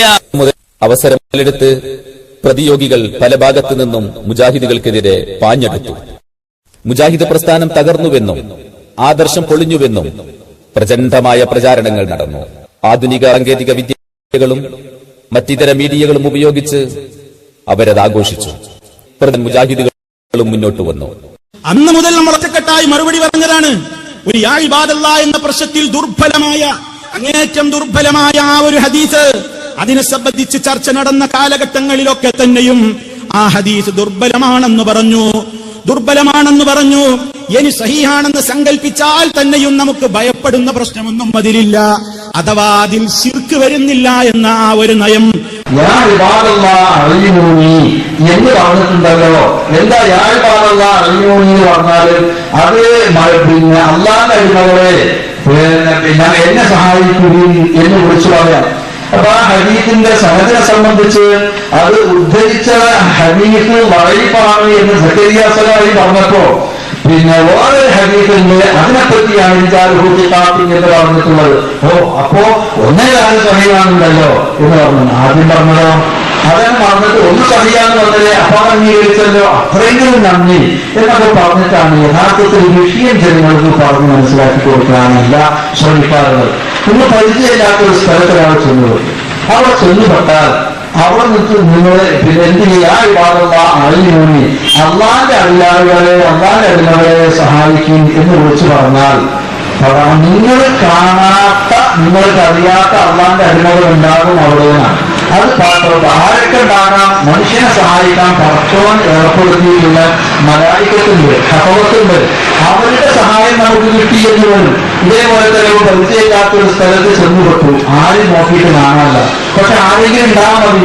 ആ മന്ദിരയോ എന്ന് പറഞ്ഞ ഒരാളെ വിളിച്ചു നിർവഹിച്ചാൽ അല്ലെങ്കിൽ വിളിച്ചൊരു സഹായം ആവശ്യപ്പെട്ടാൽ ഇയാൾക്ക് അറിഞ്ഞുകൂടാത്ത ഇയാളെ കാണാത്ത ഏതെങ്കിലും മനുഷ്യന്മാരവരുടെ സഹായം കിട്ടുന്നത്. ഇതെന്ത് കണ്ടാലും ഏത് കേട്ടാലും അതൊക്കെ മരിച്ചവരാണ്, അതൊക്കെ മരിച്ചവർ കാണും, മരിച്ചവർ കേൾക്കും, മരിച്ചവരെ വിളിക്കലാണ്, അവരോട് പ്രാർത്ഥിക്കലാണ് എന്തിനാണ് അർത്ഥം വെക്കുന്നത്? അങ്ങനെയല്ലല്ലോ ഇതിന് അർത്ഥം പറഞ്ഞിട്ടുള്ളത്. നേരെ മറിച്ച് ഇവിടെ തന്നെ ഹഫവത്തിന്റെ കാര്യമാണ് പറഞ്ഞത്. പിന്നെ ജിന്നുകൾ ഉണ്ടാവുന്ന എന്നാലും മരിച്ചോട് നല്ല മരിച്ച മലക്ക് നല്ലല്ലോ, മരിച്ച ജിന്നിയൊന്നുമല്ല. നേരെ മറിച്ച് ഈ വിളി കേൾക്കുന്ന ജിന്നുകൾ ഉണ്ടാകും, ഈ വിളി കേൾക്കുന്ന മലക്ക് അടികൾ ഉണ്ടാകും എന്നല്ലേ ആ പറഞ്ഞതിന് അർത്ഥമുള്ളൂ. ഞാൻ അതിന്റെ സനദിലേക്കും അതേപോലെ തന്നെ അതിന്റെ ആ വിഷയത്തിലേക്കും പ്രവേശിക്കുന്നില്ല. നേരെ മറിച്ച് ഇവിടെ പറയുന്ന വിഷയത്തിനെ തെളിയവേ അല്ല. നിങ്ങൾ കാണാത്ത അള്ളാന്റെ അടിമകൾ ഉണ്ടാവും. അതുകൊണ്ട് ചെറുപെട്ടാല് പിന്നെ മണ്ടേരിയോ അല്ലെങ്കിൽ അള്ളാന്റെ അടിമകളെ സഹായിക്കും എന്ന് ഞങ്ങൾക്ക് പറയാവുന്നതാണ് എങ്കിൽ ആ പറച്ചിൽ മരിച്ച ഏതെങ്കിലും ഒരു ശരീരത്തിന്റെ പേര് വിട്ടിട്ട് മരുന്നുകളെ രക്ഷിക്കും അല്ലെങ്കിൽ അമ്പർത്തങ്ങളെ രക്ഷിക്കും, അതല്ലെങ്കിൽ പിന്നെ മൊഴിശേഷിയെ രക്ഷിക്കണേ എന്ന് പ്രാർത്ഥിക്കണം എന്നതിനൊരു തെളിവല്ല. നിങ്ങൾക്ക് അറിയാത്ത നിങ്ങൾ കാണാത്ത ആളുകൾ നിങ്ങളുടെ രക്ഷയ്ക്ക് ഉണ്ടാവും എന്നാണ്. അവിടെ ഉണ്ടാവും. അല്ലാതെ മരിച്ചവരോട് പ്രാർത്ഥിച്ചവരുടെ ഈ ഹദീസിന്റെ അടിസ്ഥാനത്തിൽ പറയാൻ യാതൊരു തെളിവും ന്യായവും ഇല്ല. സഹായം ആരോട്? പിന്നെ നമ്മൾ കാണാത്ത ആളുകളോട് നമുക്ക് സഹായം ചോദിക്കാം, നമ്മൾ അറിയാത്ത ആളുകളോട് നമുക്ക് സഹായം ചോദിക്കാം. നമുക്ക് അങ്ങനെ സഹായം ലഭിക്കാൻ ഇടയുണ്ടെന്നാണ്. അത് മരിച്ച ആളുകളാണ് എന്ന് അർത്ഥം കൊടുത്തിട്ടുള്ളത് സ്വന്തം വകയാണ്. അത് പറഞ്ഞതൊന്നുമില്ല. അത് ചോദിക്കാനും പറഞ്ഞിട്ടില്ല. മരിച്ച ആളുകൾ നിങ്ങളെ സഹായിക്കും എന്നതൊന്നും പറഞ്ഞിട്ടുള്ളതാണ്. ഇതാണ് പിന്നെ കുറേ അധികമൊരു ആളുകൾക്കിടയിൽ തെറ്റിദ്ധാരണ സൃഷ്ടിക്കത്തക്ക വിധത്തിൽ പരാമർശിച്ചിട്ടുള്ളത്. പണ്ട് മുതലേ നാം ഒന്നിച്ചു പറഞ്ഞ ഒരു നയം 1971 സൽസബീലിലൂടെ ഉമർ മൗലവി പറഞ്ഞ നയം, അതുപോലെ തന്നെ ശബാബിന്റെ താളുകളിലൂടെ 80കളിൽ ചെറിയ മുണ്ടം അബ്ദുൽ ഹമീദ് മദനി പറഞ്ഞിട്ടുള്ള നയം, 2004 ഏറ്റവും പ്രസിദ്ധമായ മണ്ണാർക്കാട് സംവാദത്തിൽ വെച്ച് സക്കരിയ സലാഹി പറഞ്ഞ നയം, അതുപോലെ തന്നെ നമ്മുടെ പ്രഭാഷകരും പ്രാസംഗികരുമെല്ലാം ഈ കൂട്ടത്തിൽ നിന്ന് പിരിഞ്ഞുപോയ കക്ഷികൾ നമുക്കെതിരെ ശിർക്കിന്റെ ആരോപണവുമായി വന്നപ്പോൾ കൃത്യമായി പ്രമാണങ്ങൾ ഉദ്ധരിച്ചുകൊണ്ട് അടുത്ത കാലം വരെ ഒറ്റക്കെട്ടായി അവരുടെ ദുരാരോപണത്തിന് മുനയൊടിക്കുന്ന നിലക്ക് എല്ലാവരും ഒറ്റക്കെട്ടായി സംസാരിച്ച അതേ നയം, ആ നയത്തിൽ നിന്ന് നാം ഒരിക്കലും മാറിപ്പോകരുത്. ആ നയത്തിൽ നിന്ന് നാം ഒരിക്കലും തെറ്റിപ്പോകരുത്. അതേ, പിന്നീട് ചില ചാരപ്രവർത്തനങ്ങൾ സമൂഹത്തിൽ നടത്തിയിട്ട് ആരോപണങ്ങൾ പിന്നെയും തുടരുമ്പോൾ അതിൽ കുടുങ്ങാതെ നാം പണ്ടു പറഞ്ഞ മറുപടികളിലേക്ക് തിരിച്ചു പോകണം എന്നതാണ്. അങ്ങനെ ഒറ്റക്കെട്ടായി നമ്മൾ ഈ ശിർക്കിനെതിരെ സമരം നടത്തണമെന്ന ആഗ്രഹമാണ് ഈ ഉള്ളവൻ സമ്മേളന നഗരിയിൽ പ്രകടിപ്പിച്ചത്. മനുഷ്യനിർമ്മിതമായ സങ്കല്പങ്ങൾക്കും സിദ്ധാന്തങ്ങൾക്കും ചരിത്രത്തിലെന്നും അല്പായുസ് മാത്രമേ ഉണ്ടായിട്ടുള്ളൂ. വാചക കസർത്തുകൾ കൊണ്ടും അക്ഷരങ്ങളുടെ മായാജാലങ്ങൾ കൊണ്ടും അല്പകാലം അത് പിടിച്ചു നിൽക്കും. പിന്നീട് അവകൾക്കെല്ലാം ചരിത്രത്തിന്റെ ചവറ്റുകൊട്ടയിലെ അഗാധ സുഷുപ്തിയാണ് കാലം വിധിച്ചിട്ടുള്ളത്.